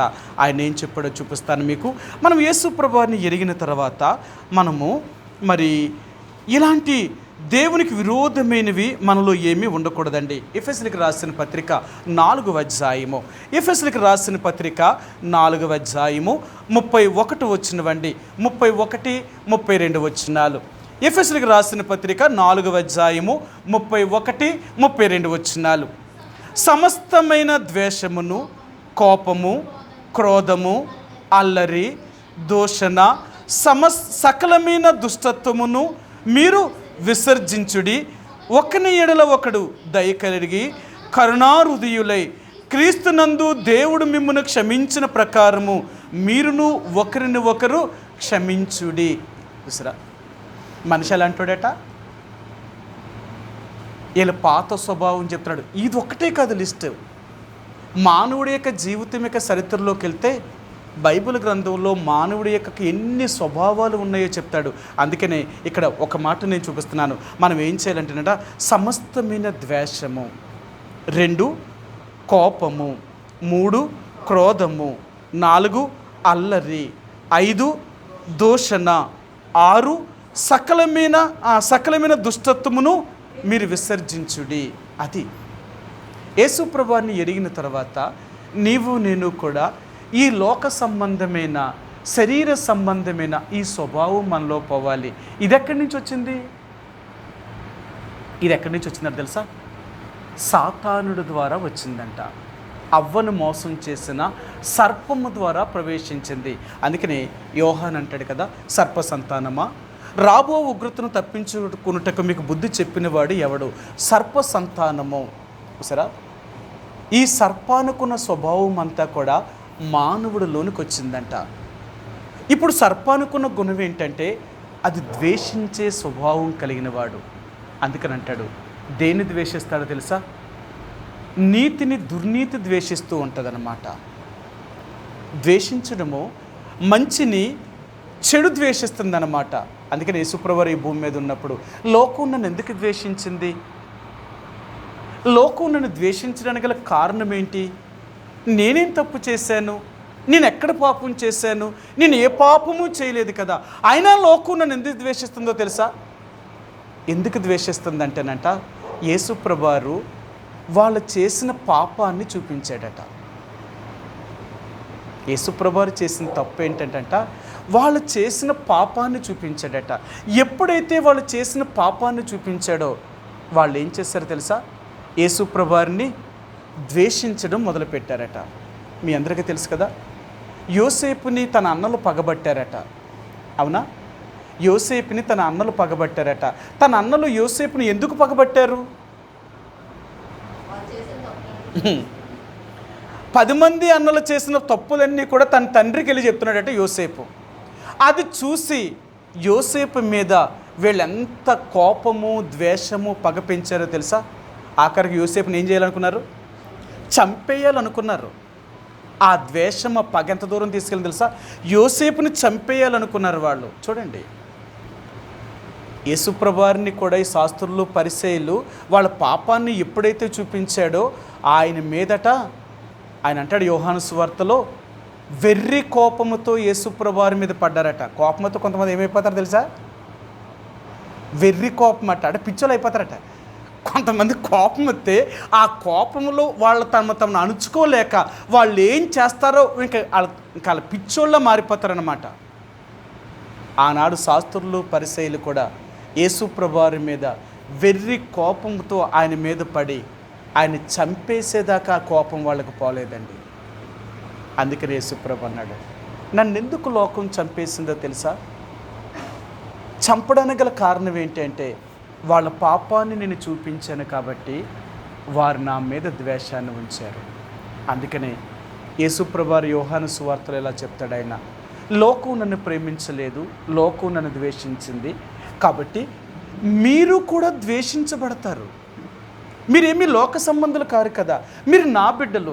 నన్ను ఏ రోజునైతే మీరు నమ్ముకున్నారో ఆ రోజు నుంచి లోకం మిమ్మల్ని కూడా ద్వేషిస్తుంది. కాబట్టి మీరెప్పుడూ కూడా ద్వేషించబడ్డంత మాత్రానికి మీరెప్పుడూ బాధపడద్దు. కారణం ఏంటో తెలుసా? నన్నే లోకం ద్వేషించినప్పుడు మిమ్మల్ని ద్వేషించుకుంటుంటుందా? కాబట్టి నన్ను చూడండి. కాబట్టి దేవుని యొక్క బిడ్డలుగా మనం యేసుప్రభువారిని చూడవలసిన వారు ఉంటున్నాం. కాబట్టి రాత్రికాల సమయంలో మనం దేవుని యొక్క వాక్యంలోకి వెళ్ళే ముందుగా యేసుప్రభువారు ఇక్కడ మనకు జ్ఞాపకం చేయాలంటే మందస్సము. ఆ మందస్సము ఎక్కడైతే ఉంటుందో అక్కడ మాత్రమే దేవుడు ఉంటాడు. వాళ్ళు ఓడిపోయారు అంటే, మందస్సము ఉన్నప్పుడు కూడా ఓడిపోయారు అంటే వాళ్ళు ఉన్న పాపము ఎవరు తప్పు చేస్తారో అలాంటి వారితో దేవుడు ఉండడు. ఏంటి తప్పు, ఏంటి పాపము అంటే, ఇప్పుడు మనం చదివిన వాటిల్లో మనం పాత స్వభావం అనేది పూర్తిగా మనలో నుండి పోవాలి. ద్వేషము, కోపము, అసూయ, ఇలాంటి అల్లరి, దూషణ, క్రోధము, ఇలాంటి వాటితో మనం నిండితే ఇక మనం దేవుని బిడ్డలం ఏంటి? దేవుని బిడ్డలు అంటే ఎవరట? ఇక్కడ చెప్పాడు కదా, 32 వచ్చును, ఒకని ఎడల ఒకడు దయ కలిగి. చూసారా, దేవుని బిడ్డలు ఎలాగుంటారట? దయాపరులట, దయ కలిగిన వారట. ఆ 2 వారు ఒకరి ఎడల ఒకరు దయ కలిగి కరుణాహృదయులు. చూసారా, ఒకరిని ఒకరి ఎడల ఎంత కరుణ చూపిస్తారో, ఎంత జాలి, దయ, కరుణ చూపిస్తారో. అంతేకాదు ఒకరిని ఒకరు క్షమిస్తూ ఒకరిని ఒకరు ప్రేమించుకుంటూ ఉంటారట. అందుకన్నాడు, దేవుడు మిమ్మల్ని క్షమించిన ప్రకారము మీరును ఒకరిని ఒకరు క్షమించండి. నేను మరలా చెప్తున్నాను, ఒక వ్యక్తిని మనం క్షమించలేనప్పుడు మనల్ని కూడా దేవుడు క్షమించడు. మీ అందరికీ తెలుసు కదా, బైబిల్ గ్రంథంలో అంటాడు, మీరు ఒకరిని క్షమించలేని ఎడల పరలోకపు తండ్రి కూడా మిమ్మల్ని కూడా క్షమించడు. యేసు ప్రభువుని ఎరిగిన తర్వాత ఒకరిని ఒకరు క్షమించుకునే తత్వంలోనికి రావాలి. అలాంటి క్షమాపణ గుణము లేకపోతే ఎవ్వరూ కూడా వారు దేవుడు నిజముగా వారిని క్షమించడు. నిజమేనండి. ఒక ఆయన నన్ను ఇలాగ అడిగాడు, మరి మీరెందుకు ఆ వ్యక్తితో మాట్లాడతలేదు, ఆ వ్యక్తితో మీరు ఎందుకు, ఆ వ్యక్తి మీతో మాట్లాడాలనుకున్నా, మీతో కలిసి ఉండాలనుకున్నా మీరు ఎందుకు ఉండవలేదన్నారు. ఆ వ్యక్తి మీద ద్వేషం కాదు, అతడు చేసే పని మంచిది కాదు, దైవ నియమానికి వ్యతిరేకమైన పనులు చేస్తున్నాడు కాబట్టి అలాంటి వ్యక్తితో కలిసి ఉండలేమంతే. అంతే తప్ప అతను మాకు శత్రువు కాదు, అతను మాకు పగవాడు కాదు. దేవుడు పని ఇరువురు చేస్తున్నప్పుడు ఒక దేవుని బిడ్డ అయిన తర్వాత ఆయన ఇలాగ చేయొచ్చా? ఆయన చేసిన పనులు మంచివా? అప్పుడు ఆయనకి తెలియలేదా? నిజంగా ఆయన దేవుని బిడ్డ అయితే ఇలాగ చేయకూడదనే విషయం ఆయనకి తెలియదా? అందుకనే కొంతమంది మనుషులకి ఎందుకు దూరంగా ఉంటాము అంటే, వాళ్ళ మీద మన కోపం ద్వేషం కాదు, కానీ వారు చేసే క్రియలు బాగోవంతే. అలాగని వారు మన శత్రువులు కారు. అందుకని మీకు ఎన్నోసార్లు చెప్పాను, మనకు శత్రువు కానీ, మనకు పగవాడు కానీ, మనకి విరోధి కానీ ఈ భూమి మీద ఎవరు లేరు. ఒకవేళ ఎవరినైనా ఒక వ్యక్తిని టార్గెట్ చేసి అలా చేసాము అంటే నిజంగా మనం దేవుని ఆత్మను బాధపరిచినట్లే. నిజమే కదా? మొన్న ఇలాగ అడిగారన్నమాట, దేవుడు లోకమును ఎంతో ప్రేమించానన్నాడు కదా. దేవుడు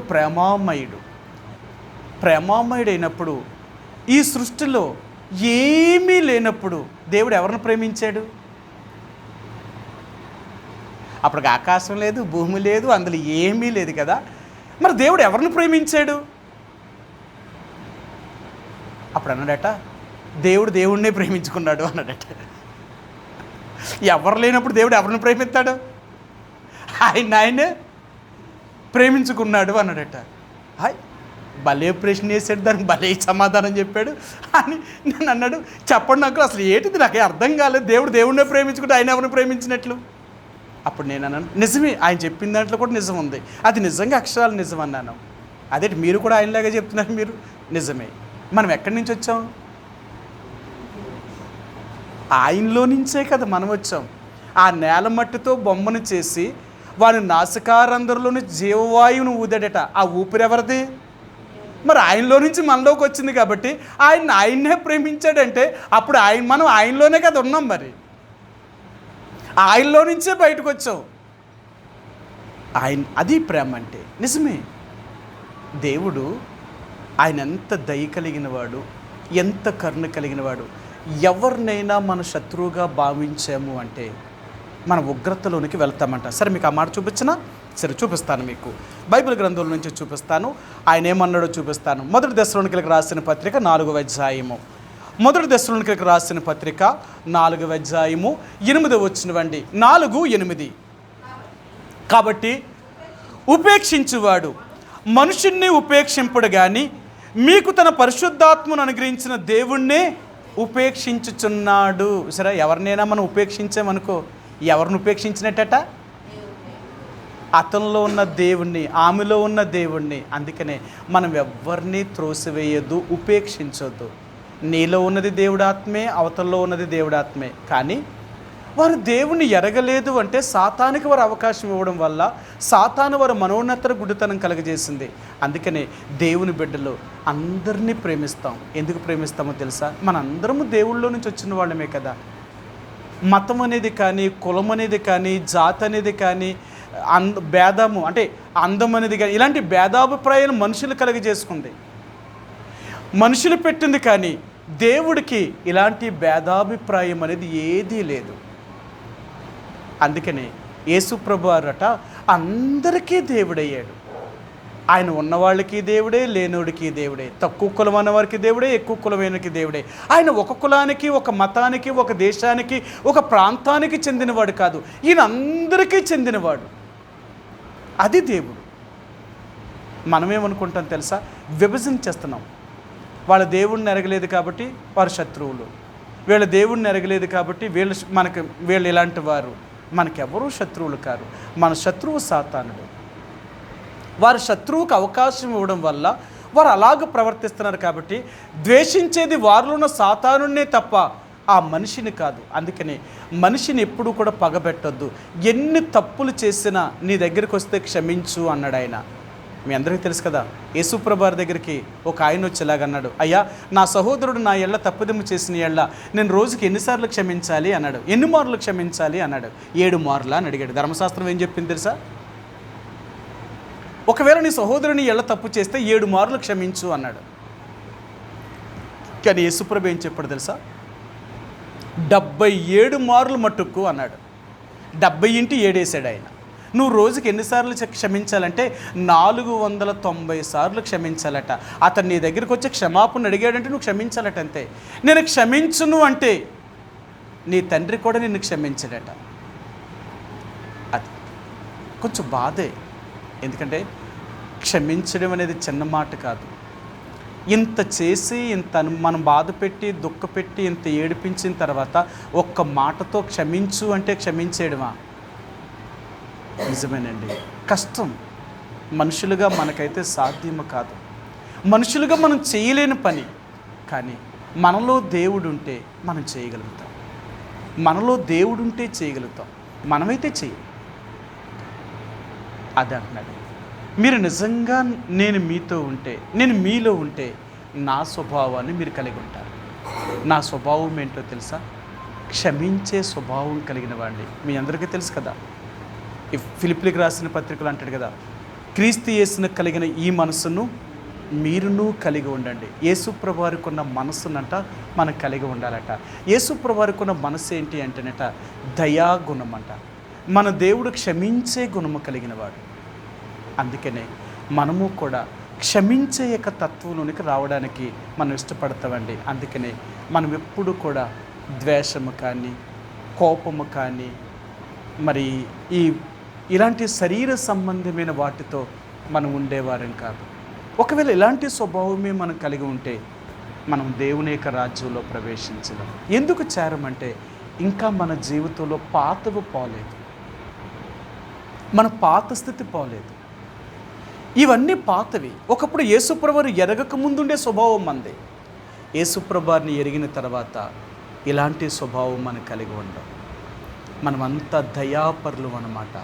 కరుణాహృదయం కలిగిన వారు, దేవునికి కలిగిన మనసు కలిగిన వారును ఒకరిని ఒకరు క్షమించుకునే తత్వంలోనికి వచ్చేవారు. కాబట్టి ఈ రాత్రికాల సమయంలో ఆ మందసము ఎంత ప్రాముఖ్యమైనదో మన దేవుడు అంత ప్రాముఖ్యమైనవాడు. మన దేవుడు మనతో ఉంటే మనం ఎక్కడికి వెళ్ళినా విజయం పొందుతామన్నమాట. అందుకని అంటాడు, యేసుప్రభువారిని ఎప్పుడైతే నీ హృదయంలో కలిగి ఉంటావో అప్పుడు నువ్వన్నిటిలో విజయాన్ని సాధించగలుగుతావు. యేసుప్రభు నీతో లేకపోతే నువ్వు విజయాన్ని సాధించలేవు. రోమిలకు రాసిన పత్రిక 8వ అధ్యాయము ఒక మాట చదువుదాం. ఇక్కడ యేసుప్రభువారు ఏమన్నారో మీకు చూపిస్తాను. రోమిలకు రాసిన పత్రిక 8వ అధ్యాయము రోమా 8:37 వచ్చినవండి. 8:37 ఆయనను మనలను ప్రేమించిన వాని ద్వారా మనము వీటన్నిటిలో అత్యధిక విజయము పొందుచున్నాము. సరే, మనలను ప్రేమించిన వాని ద్వారా వీటన్నిటిలో అత్యధిక విజయము పొందుచున్నాము. ఇశ్రాయేలు ప్రజలు మందసాన్ని తీసుకెళ్ళినప్పటికీ కూడా ఓడిపోయారు అంటే దేవుడు వారితో లేడు. ఈరోజు నువ్వు నేను కూడా ఇంకా శరీర సంబంధంగా అనేక వాళ్ళ బలహీనలకు మనం లొంగిపోతున్నాము అంటే, మనం పడిపోతున్నాము అంటే, విజయాన్ని సాధించలేకపోతున్నాము అంటే దానికి కారణం ఏంటో తెలుసా? యేసుప్రభువారు నీతో లేడు. యేసుప్రభువారు నీతో ఉంటే ఖచ్చితంగా నువ్వు విజయాన్ని సాధిస్తావు. సరే, మీకు ఈ మాట కూడా చూపిస్తాను. మొదటి యోహాను రాసిన పత్రిక 2వ అధ్యాయము. యోహాను రాసిన మొదటి పత్రిక 2వ అధ్యాయము. యోహాను రాసిన మొదటి పత్రిక 2వ అధ్యాయము 13 వచ్చినవండి. 2:13 తండ్రులారా, మీరు ఆది నుండి ఉన్నవానిని ఎరిగి ఉన్నారు గనుక మీకు వ్రాయిచున్నాను. యవనస్తులారా, మీరు దుష్టుని జయించి ఉన్నారు గనుక మీకు వ్రాయిచున్నాను. చిన్నపిల్లలారా, మీరు తండ్రిని ఎరిగి ఉన్నారు గనుక మీకు వ్రాయిచున్నాను. తండ్రులారా, మీరు ఆది నుండి ఉన్నవానిని ఎరిగి ఉన్నారు గనుక మీకు వ్రాయిచున్నాను. యవనస్తులారా, మీరు బలవంతులు, దేవుని వాక్యము మీ యందు నిలుచుచున్నది, మీరు దుష్టుని జయించి ఉన్నారు గనుక మీకు వ్రాయిచున్నాను. ఎవరికి రాస్తున్నాడట? జయించే వాళ్ళకి. మిమ్మల్ని మీకు రాస్తున్నాను. ఏం చేస్తున్నారట? ఏడు చేస్తున్నారట? నేను ఒకసారి చెప్పాను, మనం జయించేవంట లోకంలో చాలా ఉన్నాయంట. ఒకటేంటంటేనట, మనం సాతాన్ని జయించాలట. సాతానుని జయించకపోతే ఎవరూ పరలోకం చేరలేరు. సాతాన్ని ఎలా జయించగలం? మన శక్తి, మన బలంతో జయించలేమంట. యేసు ప్రభువారు మనలో ఉంటే మనం సాతాన్ని జయించగలుగుతాం. ఇదే యోహాను రాసిన పత్రిక 4వ అధ్యాయం అంటాడు కదా, చిన్నపిల్లలారా, మీలో ఉన్నవాడు లోకములో ఉన్నవాడి కంటే గొప్పవాడు గనుక మీరు వారిని జయించి ఉన్నారు. మనం ఎవరిని జయించాము అంటే అపవాదిని జయించిన వారిని. ఎవరిని బట్టి అంటే యేసు ప్రభువారిని బట్టి జయించాం. ఒకటి, నువ్వు జయించవలసింది ఎవరిని అంటే సాతానుడితో. అందుకని అంటాడు, మనం పోరాటం చేసేది ఎవరితో పోరాడుతున్నాం తెలుసా? జట్టి అయిన వాడితో పోరాడుతున్నామంట. బలహీనుడితో కాదు మనం పోరాడేది, సమానమైన వాడితో పోరాడుతున్నాం. అది అపోస్తలుడైన పౌలు అంటాడు, నా పోరాటం ఎవరితో పెట్టుకున్నాను అంటే, నేను యేసు ప్రభువారిని ఎరిగిన తర్వాత నా పోరాటము నా శత్రువు సాతానుడు. వాడు ఎన్ని సమస్యలు తీసుకొస్తున్నప్పటికీ కూడా అన్నిటిలో నేను విజయాన్ని సాధించాను. అందుకని చివరికని అంటాడు, నేను మంచి పోరాటం పోరాడాను, నా పరుగును కడముట్టించాను, విశ్వాసాన్ని కాపాడుకున్నాను, నేను ఎక్కడా ఓడిపోలేదు అంటాడు ఆయన. ఆ పందెములో అపోస్తలుడైన పౌలు తన ప్రాణం పోయేటప్పుడు కూడా ఓడిపోలేదట. ఆఖరికి లోకానికి ఎలా కనిపించాడంటే, అపోస్తలుడైన పౌలు శిరచ్ఛేదనం చేసి నరికేసినప్పుడు అనుకున్నారు చచ్చిపోయి నీడితో అయిపోయింది ఇంకా అనుకున్నారు. కానీ ఆయన చనిపోవడమే యెరూషలేములో ఇంకా బలమైన గొప్ప కార్యాలు జరిగాయి. అందుకని అంటాను, దేవుని బిడ్డ ఎక్కడైతే చనిపోతాడో దేవుడు అక్కడ ఎన్నో అద్భుతాలు చేయగలుగుతాడనమాట. ఎందుకో తెలుసా? నీతిమంతుని యొక్క రక్తం అట ఆ నేల నుండి మొరపెడుతూ ఉంటుందట. మనందరికీ తెలుసు కదా, కయ్యను ఏబేలుని చంపేసినప్పుడు ఏబేలు యొక్క రక్తం ఎక్కడి నుంచి మొరపెడుతుందట? ఆ నేల నుండి మొరపెడుతుందట. అందుకనే మీరు స్తెఫనుని చంపేటప్పుడు కూడా ఆయన అదే చెప్పాడు, ప్రభువా, నా రక్తమును బట్టి వీళ్ళని నాశనం చేయొద్దు, వీరి పాపమును క్షమించు అని చెప్తున్నాడు ఆయన. అందుకనే నీతిమంతుల యొక్క రక్తం ఎక్కడ చిందించబడుతుందో ఆ దేశము కానీ ఆ ప్రాంతము కానీ అదంతా మారిపోతుంది అన్నమాట. అదంతా మారిపోతుందండి. ఎలాగంటే తెలుసా? మీ అందరికీ తెలుసు కదా, స్తెఫను అంటే తోమ భారతదేశానికి మొదటి శతాబ్దంలో వచ్చి మన దేశంలో చంపేశారు స్తెఫన్ని, ఫిలితోమాని. అతను బ్రతుకుండగానే తన తలను కోసేశారట. ఆ రోజున వాళ్ళకి ఎంత కోపం వచ్చిందంటే అతని రక్తాన్ని కోసి ఒక గ్లాసులో పట్టుకొని తాగారట. వాళ్ళు ఎంత దుర్మార్గంగా తోమాను చంపేశారో. ఆయన చచ్చిపోయే ముందు ఒకటే చెప్పాడట, ప్రభువా, ఈ భారతదేశాన్ని రక్షించు అని చెప్పి చచ్చిపోయాడట. ఆ నీతిమంతుని యొక్క రక్తాన్ని బట్టి ఈనాడు భారతదేశమే మారిందండి. ఎన్ని కోట్ల మంది దేవుణ్ణి నమ్మారో తెలుసా? ఈ ఇంతమంది నమ్మడానికి గల కారణం ఏంటంటే ఆ నీతిమంతుని యొక్క రక్తాన్ని చిందించింది ఈ దేశము. అందుకనే ఈరోజు దేవుడు మనకు జ్ఞాపకం చేసేదంటే, జయించేవాడు చనిపోతున్నప్పటికీ కూడా భయపడ్డండి. దేవుని బిడ్డ ధైర్యంగా దేవుని కోసం తన ప్రాణాలనే ఇస్తాడు. మరణానికి కూడా భయపడ్డావు, వాడే జయించేవాడు. అందుకనే మనం మొట్టమొదటిగా మన సాతాన్ని జయించాలి. రెండవది పాపాన్ని జయించాలి. సరే, లోకములో ఎన్నో రకాలైన పాపం, చెడుతనంతో నిండిపోయింది. ఈ చెడుతనాన్ని మనం జయించాలి. ఆ చెడుతనము మనలోనికి రాకున్నట్లుగా మనం కాపాడుకోవాలి. అందుకని అంటాడు, పాపమును జయించాలట.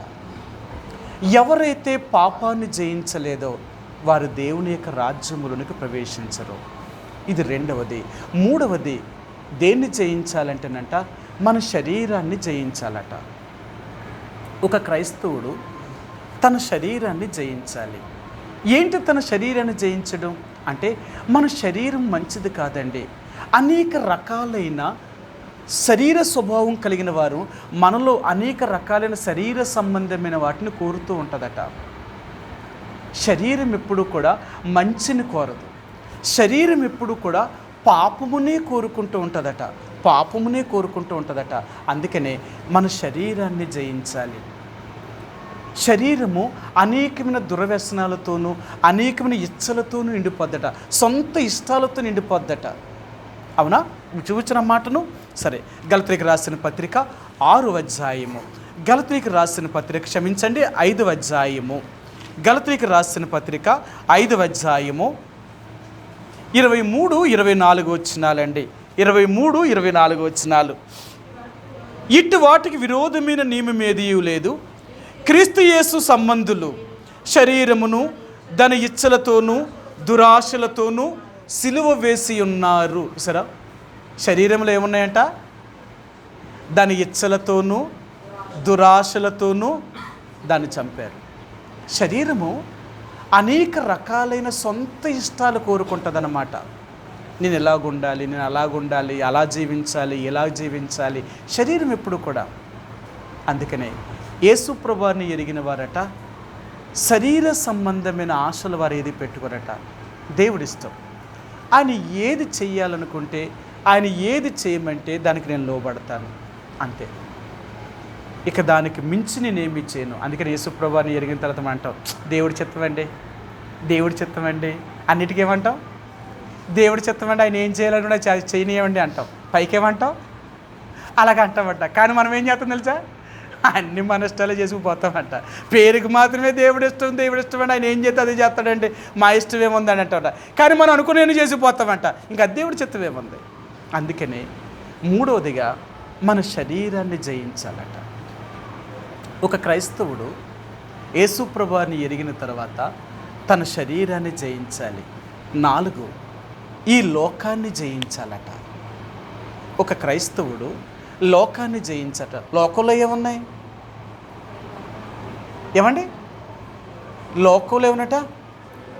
శరీరాశ, నేత్రాశ, జీవపడంబము, అంతే. ఇంకేమన్నా తెలుసా? ఈ లోకం అంట మానవుడి యొక్క పద్ధతులతో నిండిపోయిందంట. నిజమా? సరే, మీకు చూపిస్తాను. లోకము ఎలాగుందంటేనంట, సరే మీకు చూపిస్తాను. మత్తయి సువార్త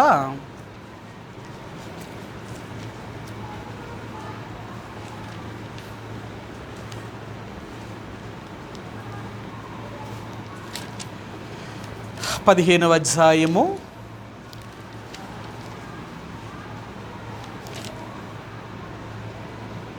7-8 వచనాలు, 7-9 వచనాలు కలిసి ఉన్నాయి. వేషధారులారా, ఈ ప్రజలు తమ పెదవులతో నన్ను గనపరచుదురు గాని వారి హృదయము నాకు దూరముగా ఉన్నది. మనుషులు కల్పించిన పద్ధతులు దైవోపదేశములను బోధించుచు వారు నన్ను వ్యర్థముగా ఆరాధించుచున్నారు. లోకంలో ఏమన్నాడు తెలుసా? మనుషులు కల్పించిన పద్ధతులట. ఎన్ని పద్ధతులు పెట్టారో తెలుసా? ఎన్ని ఆచారాలు పెట్టారో తెలుసా? ఎన్ని పరిస్థితులు ఉన్నాయో తెలుసా? లోకమంతా కూడా దేవుని నియమానికి వ్యతిరేకంగానే వెళ్తుంది.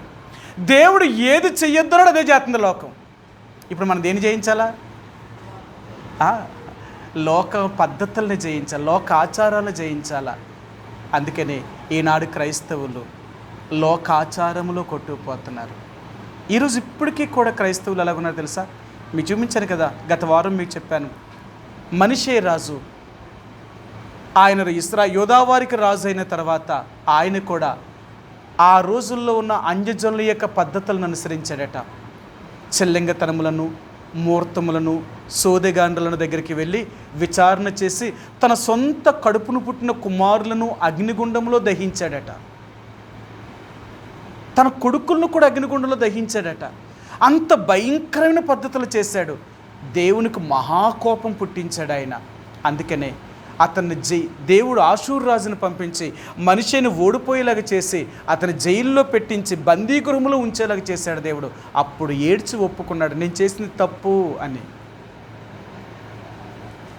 దేవుని యొక్క బిడ్డలుగా నీవు నేను కూడా యేసు ప్రభువుని ఎరిగిన తర్వాత ఈ లోకాన్ని జయించేవారు. ఎందుకు తెలుసా? లోకం మళ్ళీ ఏమీ ఓడించలేదండి. చాలామంది లోకాచారాలకి, లోక పద్ధతులకి ఇంకా భయపడుతూనే ఉంటారు. ఎందుకు భయం వాళ్ళకి? ఏదో జరిగిపోద్దని. అంటే ఎంత భయపడతారు తెలుసా? మనకు లేకపోయినా అవతలకి భయపడతారు. మేము బండి వేసుకుని వెళ్తున్నాం అనమాట, తెల్లవారుజాను ఊరు వెళ్తున్నాను నేను, ఐజీ దేబెడుతున్నాడు. ఒక ఆమె కొండ ఎత్తుకుని వస్తుంది అనమాట, కడుపు కొండ వేసుకొస్తుంది. ఆగండి బా పాస్టర్ గారు ఆగండి, రాకండి. ఏ అమ్మ అన్నాను. ఎదురు అప్పుడు రాకూడదండి. అమ్మ మాకు అలాంటి సెంటిమెంట్ లేవు, నువ్వు నిజంగా ఎదురు వచ్చే మేము వెళ్ళిపోతాం మేము అన్నాను. నీ వల్ల కీడు జరిగిపోయేలాగా ఉంటే మేము నమ్ముకున్న దేవుడు ఎందుకు? ఏమండి, వాళ్ళ వల్ల వీళ్ళ వల్ల కీడు జరుగుతుంది అంటే ఇంకా మనం నమ్మిన దేవుడు ఎందుకండి? ఇంకా మన దేవుడు ఏం చేస్తాడు? మన దేవుడు మనల్ని కాపాడేవాడు. అంతేగాని మనుషుల వల్ల కీడు జరిగిపోయేలాగా ఉంటే ఇంకేమన్నా ఉందా? నేను మార్కెట్కి వెళ్తే అలా అంటారు, పాస్టర్ గారు బాబు నీ చెయ్యి బోని చాలా మంచిది బాబు, ఇప్పుడు దాకా ఏదో ఒక్కసారి నీ కొట్టుకాడు అసలు కొన్నంటాను నేను. బాబా బతిమాలుతారనమాట. నేను అంటాను, నా చెయ్యి బాగుండడం ఏంటి తల్లి, పిచ్చిదాను కాకపోతే. లేదు బాబు ఇప్పుడు వచ్చి ఒక బేరం కూడా పడలేదు బాబు, నువ్వు చెయ్యి ఎత్తే చాలు బాబు అయిపోతాయి అంటారు. నేను అయితే నీ దగ్గర రాను అంటాను.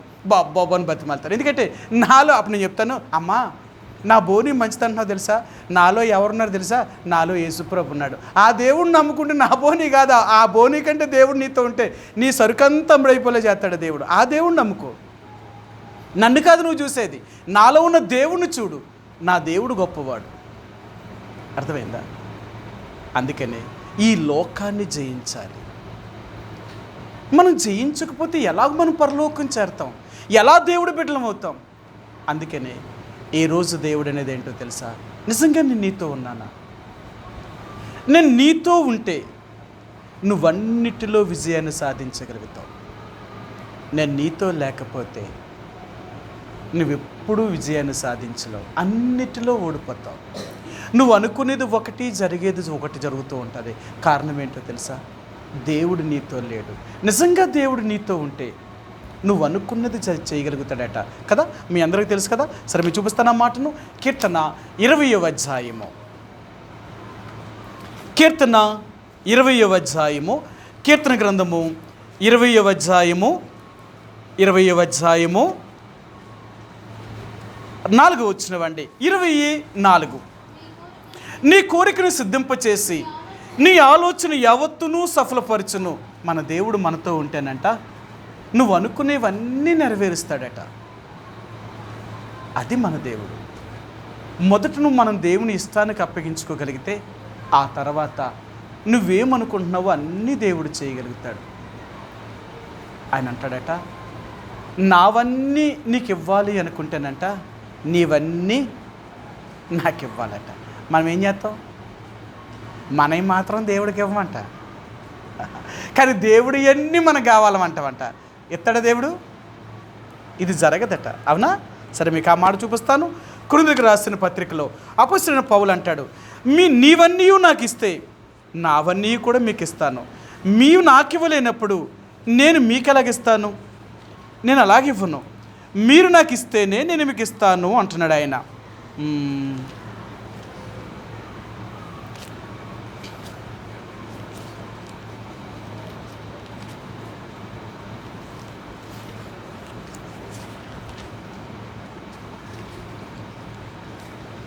కొరింథీయులకు రాసిన పత్రికలో అపొస్తలుడైన పౌలు ఈ మాటను వారికి చెప్తూ ఆయన అంటాడు, ఏమంటాడంటే, మీవన్నీ నావి, అప్పుడు నావన్నీ మీవి అవుతాయట.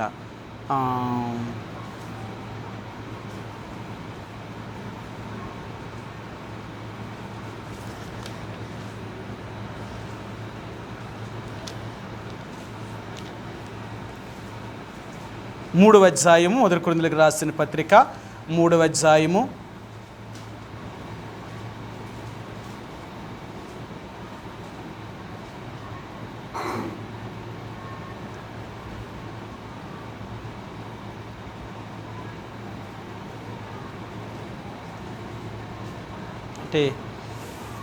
23వ వచనంలో చెప్పాడు కానీ అంత స్పష్టంగా చెప్పలేదు. చూడండి మాట అంటాడు. 22 చదువుదాం.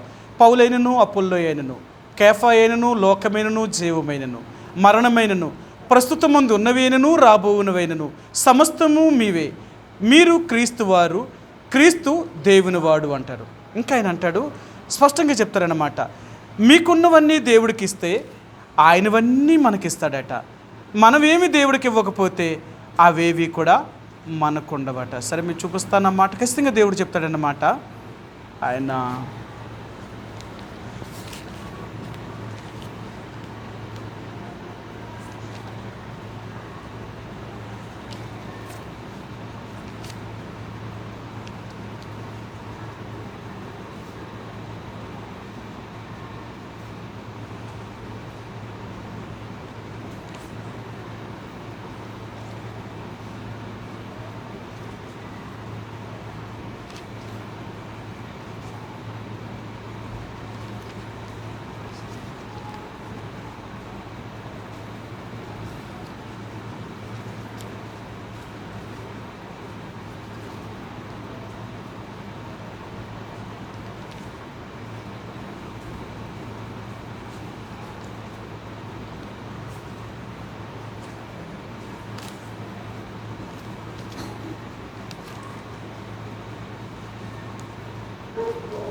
సరైన తర్వాత చూపిస్తాను ఆ మాటను. ఎందుకంటే మనం ఎప్పుడైతే దేవుడు వారం అవుతామో అప్పుడే ఆయన కూడా ఆయనవన్నీ మనకిస్తాడు.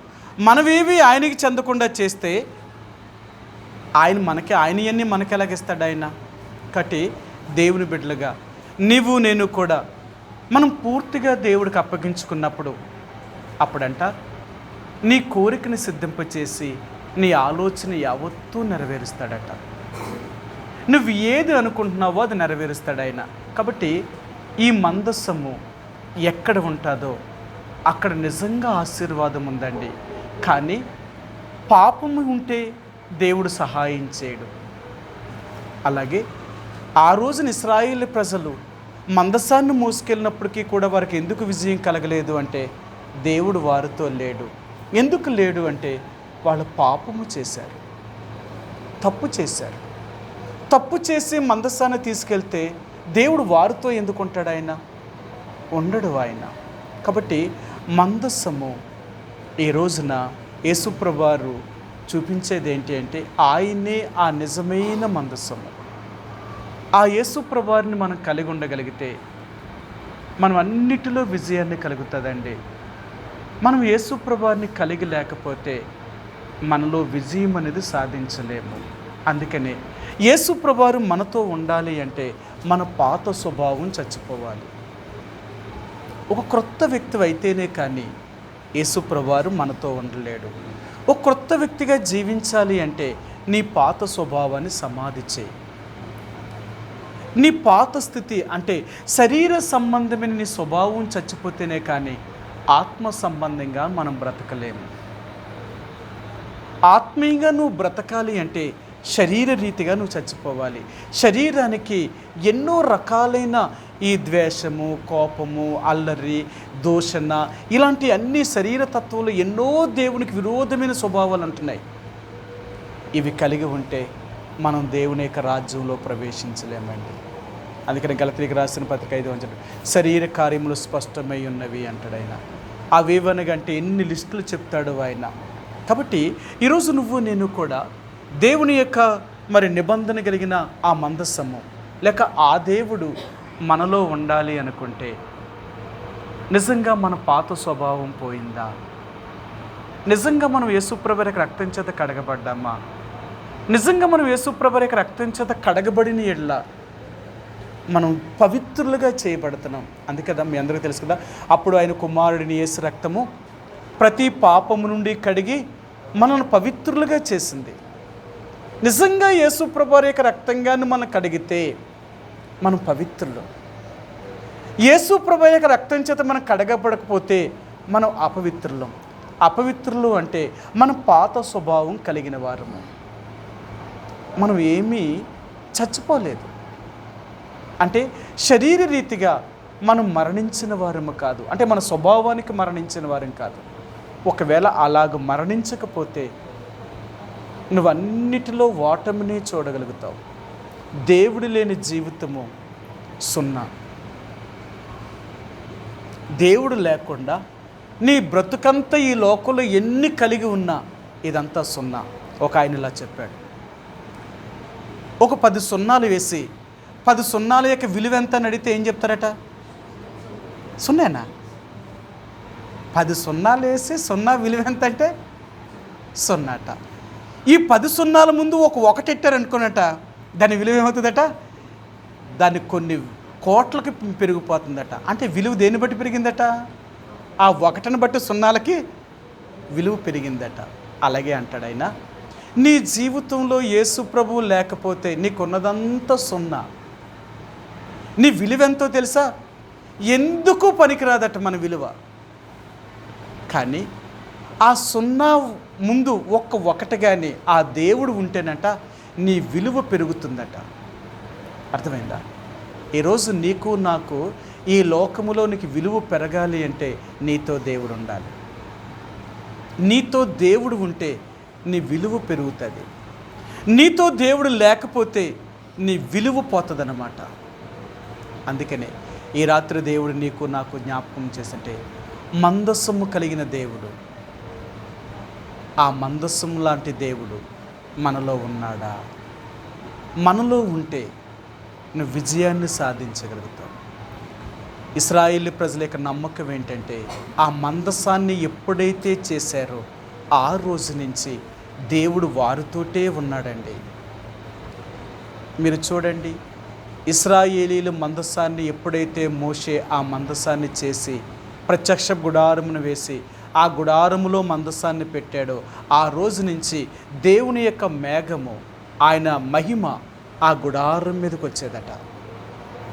ప్రతిరోజు ఆ మేఘము ఆ గుడారం మీద ఉండేదన్నమాట. ఎవరూ ప్రవేశించడానికి ధైర్యం సరిపోయేది కాదు. ఒక్క మోషే మాత్రమే దేవుడితో ముఖాముఖిగా మాట్లాడేవాడు.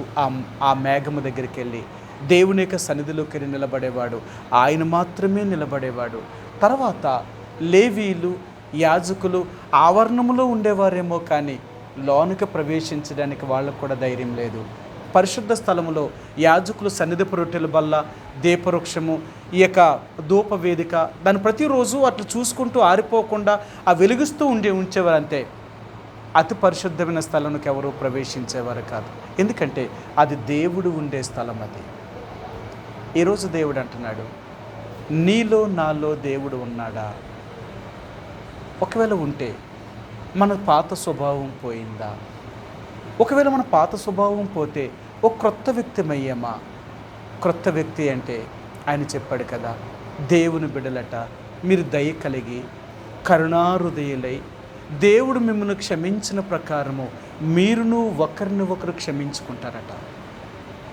ఇది దేవుడుకుండే బిడ్డలకుండే మనసు. ఒకవేళ పాత స్వభావం అంటే ద్వేషము, కోపము, అసూయ, అల్లరి, దూషణ, సమస్తమైన దుష్టత్వముతో నిండి ఉంటారట. ఇలాంటి వాటితో నిండి ఉంటే వీళ్ళ దేవుని ప్రజలవుతారు, వీళ్ళ పాత సృష్టి.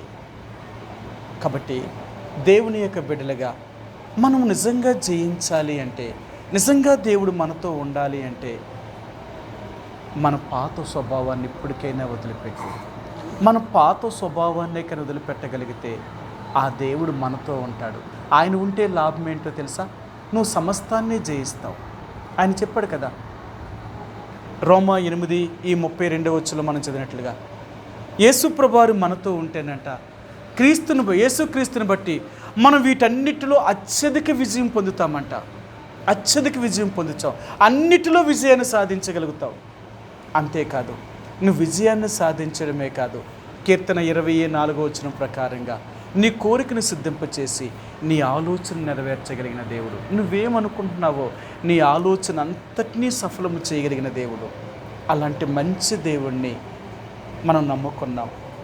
అలాంటి దేవుడి కొరకు జీవించడానికి ప్రయత్నించేద్దాం. అలాగే నిజంగా జీవించగలిగితే నీ జీవితమే ధన్యంలోనికి వెళ్ళిపోతారు. అందుకని బైబిల్ గ్రంథంలో ఒక మాట అంటాడు, ఈ దేవుణ్ణి ఎవరైతే నమ్ముకుంటారో వాళ్ళు నిజముగా ఆశీర్వదించబడిన వాట. ఈ ఒక్క మాట చూపించి నేను ముగిస్తాను. కీర్తన 33వ అధ్యాయము, కీర్తన గ్రంథము 33వ అధ్యాయము 12వ వచనాన్ని మనందరం కలిపి చదువుదామండి. 33:12 వచనాన్ని మనందరం కలిపి చదువుదాం. కీర్తన 33వ అధ్యాయము 12వ వచనాన్ని చదవగలిగిన వారు నాతో కూడా కలిసి చదవడానికి ప్రయత్నం చేయండి. యెహోవా తమకు దేవుడు గాగలగ జనులు ధన్యులు, ఆయన తనకు స్వాస్థ్యముగా ఏర్పరచుకున్న జనులు ధన్యులు. నిజంగా ఈ దేవుడు ఎవరికి దేవుడై ఉంటాడో వాళ్ళు ధన్యులండి, ఆశీర్వదించబడిన వారు. యేసుప్రభువుని నమ్ముకున్న వారు అందరూ కూడా ఆశీర్వదించబడిన వారు. అందుకని అంటాడు, యెహోవా చేత ఆశీర్వదించబడిన వాడా లోపలికి రమ్ము అంటాడు. నిజంగా నీ జీవితం మారి నీ పాత స్థితి పోతే నువ్వు నిజంగా నువ్వైనా నేనైనా దీవించబడతామండి, ఆశీర్వదించబడతాం. ఏదో పేరుకి నమ్మి నామకార్థమైన స్థితిలో ఉండి నువ్వు దేవుణ్ణి యథార్థముగా అనుసరించలేనప్పుడు ఆ దేవుడు నిన్ను ఎందుకు దీవిస్తాడు? అందుకని చాలామంది ఏ అమ్మ యేసుప్రభుని నమ్ముకున్నాం కానీ మాకేం కలిసి రాలేదు, యేసుప్రభు నమ్ముకున్నాం కానీ ఆయన వల్ల మాకేమీ లాభం లేదు, మాకేం సంపాదించాం, మేమేం చేసుకున్నాం, ఏంటి దానివల్ల ఉపయోగం? నిజమే, ఆయన నమ్మి నీ బ్రతుకు మారితే కదా ఆయనను దీవించడానికి. నీ బ్రతుకేం మారలేనప్పుడు ఆయన నిన్నెలా దీవిస్తాడు? ఆయన యెహోవా తమకు దేవుడు గాగలిగిన జనులు ధన్యులట. ఆయన నీకు దేవుడు అయితే ఆయన నిన్ను ఆశీర్వదిస్తాడట. అంతేకాని నీకు ఆయన దేవుడు అవ్వలేనప్పుడు ఆయన నిన్నెలా దీవిస్తాడు? ఆయన నీకు దేవుడు అయితే నీ అధికారం అంతా ఆయనకు అప్పగించాలా, ఆయనకు నువ్వు లోపడాలా, ఆయన చెప్పినట్లుగా జీవించాలా. అది నువ్వు ఆయన దేవుడిగా చేసుకోవడం అంటే. ఆయన నీ దేవుడు, నీ రాజు, నీ ప్రభువు, నీ తండ్రి అంటే ఆయనకు నువ్వు లోపడాలంతే.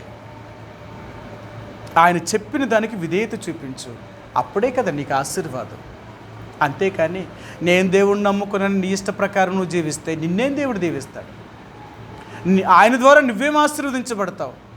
నువ్వు చూడు, నిజంగా నీ అధికారం అంతా నీ స్వభావం అంతా మార్చుకొని దేవుడి దగ్గరకు వచ్చి ఒప్పుకొని నీ పాత స్థితిని వదిలేసి ఆ దేవుళ్ళలో జీవించడం ప్రయత్నించి అప్పటి నుంచి చూడు, ఇది మొదలుకొని యెహోవా నిన్ను ఆశీర్వదించడం మొదలెడతాడట. ఎప్పుడైతే ఆయన కొరకు నువ్వు జీవించాలని నువ్వు తీర్మానం చేసుకున్నావో అప్పటి నుంచే ఆయన నిన్ను ఆశీర్వదించడం మొదలెడతాడా. ఎక్కడెక్కడ ఉంటుందో తెలుసా నీ ఆశీర్వాదం? నువ్వు ఎక్కడ అడుగు పెట్టినా, నువ్వెక్కడ ఏ పని చేసినా సమస్తమును దేవుడు ఆశీర్వాదకరంగా చేస్తాడు. ఇక నేను చూపించను, ఎందుకంటే ఇప్పటికే సమయం అయ్యింది, కట్టిని ముగిస్తాను. దేవుని యొక్క బిడ్డలుగా ఈ మందస్సమైన దేవుణ్ణి మనం కలిగి ఉన్నామా? ఒకవేళ నిజంగా నువ్వు కలిగి ఉంటే ఆయన నీకు మేలు చేసే దేవుడే తప్ప కీడు చేసే దేవుడు కాదు. అంతేకాదు, నువ్వు అన్నిటిలో విజయాన్ని సాధించగలుగుతావు.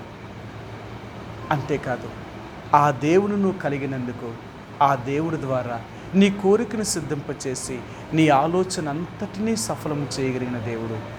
అలాంటి మంచి దేవుని నమ్ముకున్నాం కాబట్టి ఈ రాత్రి దేవుడు అంటున్నాడు, అలాంటి మందసాన్ని ఇశ్రాయేలీయులు తమ మధ్యనే ఉంచుకున్నారట.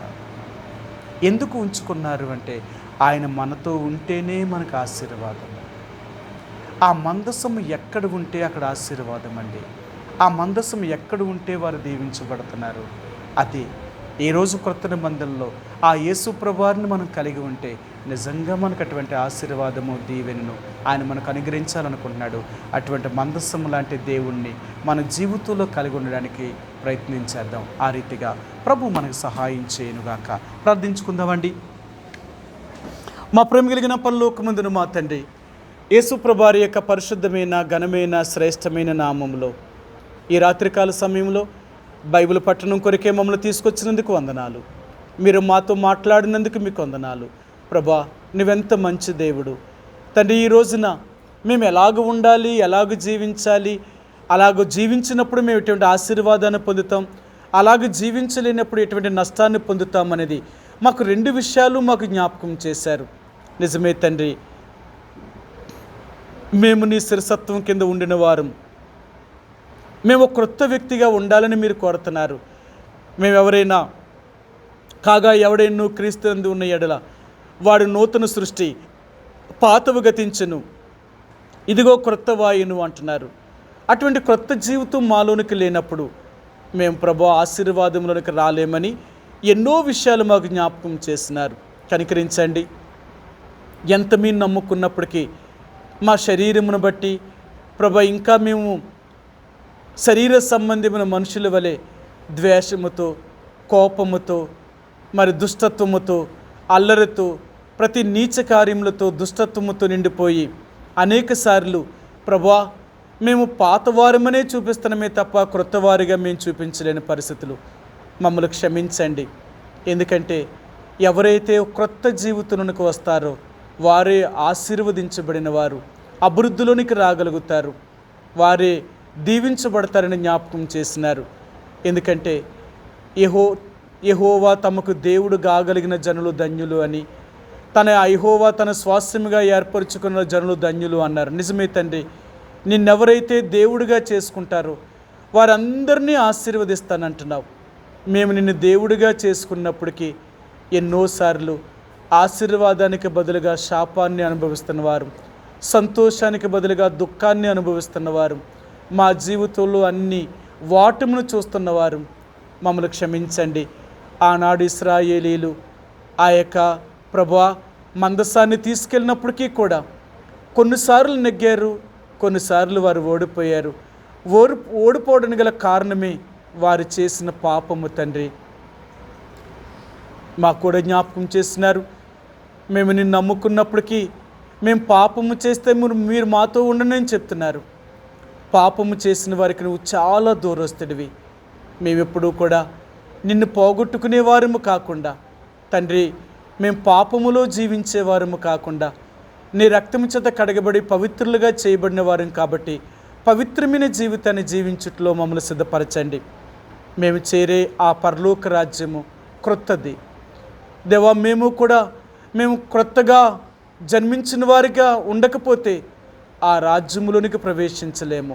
అందుకనే ఇప్పటికైనా మా పాత స్వభావాన్ని, శరీర సంబంధన స్వభావాన్ని, అపవాది యొక్క స్వభావాన్ని మేము విడిచిపెట్టి ప్రభువా మేము దయ కలిగి కరుణాహృదయులమై నీవు మమ్మల్ని క్షమించిన ప్రకారము మేమును ఒకరిని ఒకరు క్షమిస్తూ ప్రేమతో ఒకరిని ఒకరు ఆదరించుకునేవారిగా మమ్మల్ని సిద్ధపరచండి. సహాయాన్ని దయచేయండి తండ్రి. ప్రభు, ఈ రాత్రికాల సమయంలో విత్తబడిన వాక్యాన్ని నాలోను మాలోను నీరుకట్టి ఫలింపు చేయండి. శత్రువెత్తు పోకున్నట్లుగా తండ్రి భద్రపరచండి. వినేవారు మాత్రమే కాక దాని ప్రకారంగా నడిచేవారిగా మమ్మల్ని సిద్ధపరచండి. ఈ రాత్రికాల సమయంలో మరి తండ్రి నీ సన్నిధికి వచ్చిన నీ బిడ్డలు బట్టి వందనాలు. నీ బిడ్డలను కనికరించండి. బలహీనంగా అనారోగ్యంతో ఉన్న మా ప్రియుల్ని మీరే ముట్టి స్వస్థతను అనుగ్రహించండి. దేవ మీద అవసరం సువన్రావు గారిని, సలోమి గారిని, కృపారావుని, అన్నమ్మ గారిని, లాజర్ గారిని, విక్టర్ పాల్ గారిని, సత్యవతి గారిని, సుజాత గారిని, అలాగే సోదరు సియోను కుమారిని, అలాగే సోదరు ప్రిస్కిల సిస్టర్ని, సోదరు జాయ్ని కనికరించండి. ఇలాగూ ప్రభువా బిడ్డల యొక్క బలహీనతలపై మీ గాయపడిన స్థానం నుంచి సంపూర్ణమైన స్వస్థతను అనుగ్రహించండి. దేవారిని మీరే ముట్టండి. ఇలాగూ ప్రభువా మరొకసారి నీ సన్నిధికి వచ్చిన బిడ్డల కుటుంబాలలో ప్రతి అవసరతను తీర్చండి. ప్రభువా వారిని, వారి కుటుంబాలని మీరు ఆశీర్వదించండి, దీవించండి. నీ నామమునకు తగినట్లుగా వారు జీవించుట్లో వారిని సిద్ధపరచమని మీ చేతులకు అప్పగిస్తూ మా ప్రభువును, నీ ప్రియ కుమారుడును, మా రక్షకుడు మరొకసారి దినేష్ను కూడా కనికరించండి. ప్రభువా తన్ను కూడా సంపూర్ణమైన స్వస్థతను అనుగ్రహించండి, ఆరోగ్యాన్ని అనుగ్రహించండి, వారి కుటుంబాన్ని కూడా రక్షించండి. ప్రభువా నామకార్థమైన స్థితి నుంచి విడిపించమని మీ చేతులకు అప్పగిస్తూ మరోసారి సరీష్మను కూడా మా మధ్య తీసుకొచ్చారు. తన చదువులో కూడా తోడుగుండండి. తన్ను కూడా కాపాడండి. ఇలాగ తండ్రి మరొకసారి నీ బిడ్డలు, యవనస్తులైన బిడ్డలను కనికరించండి. వారి చదువుల్లో వారికి కావలసిన మీ సంపూర్ణమైన కృపను దయచేసి వారిని కూడా బలపరచండి. నీ కొరకే బలమైన సాక్షులుగా జీవించడానికి వారిని సిద్ధపరచండి. వారికి కావలసిన జ్ఞానమును, తెలివిని, జ్ఞాపక శక్తిని అనుగ్రహించండి. ప్రతి శోధన నుంచి తప్పించండి. వారు ఉన్నతమైన స్థానంలో స్థిరపడి రాబోయే దినాలలో సంఘానికి, కుటుంబానికి మీ నామమునకు మహింకరంగా జీవించే బిడ్డలుగా వారిని సిద్ధపరచమని మీ చేతులకు అప్పగిస్తూ మహిమా ఘనత ప్రభావం మీకే ఆరోపిస్తూ యేసు ప్రభువారి యొక్క పరిశుద్ధమైన ఘనమైన నామములో ప్రార్థించి అడిగి వేడుకుంటున్నాం మా తండ్రి. ఆమేన్. తొట్టిల్లకుండా మిమ్మల్ని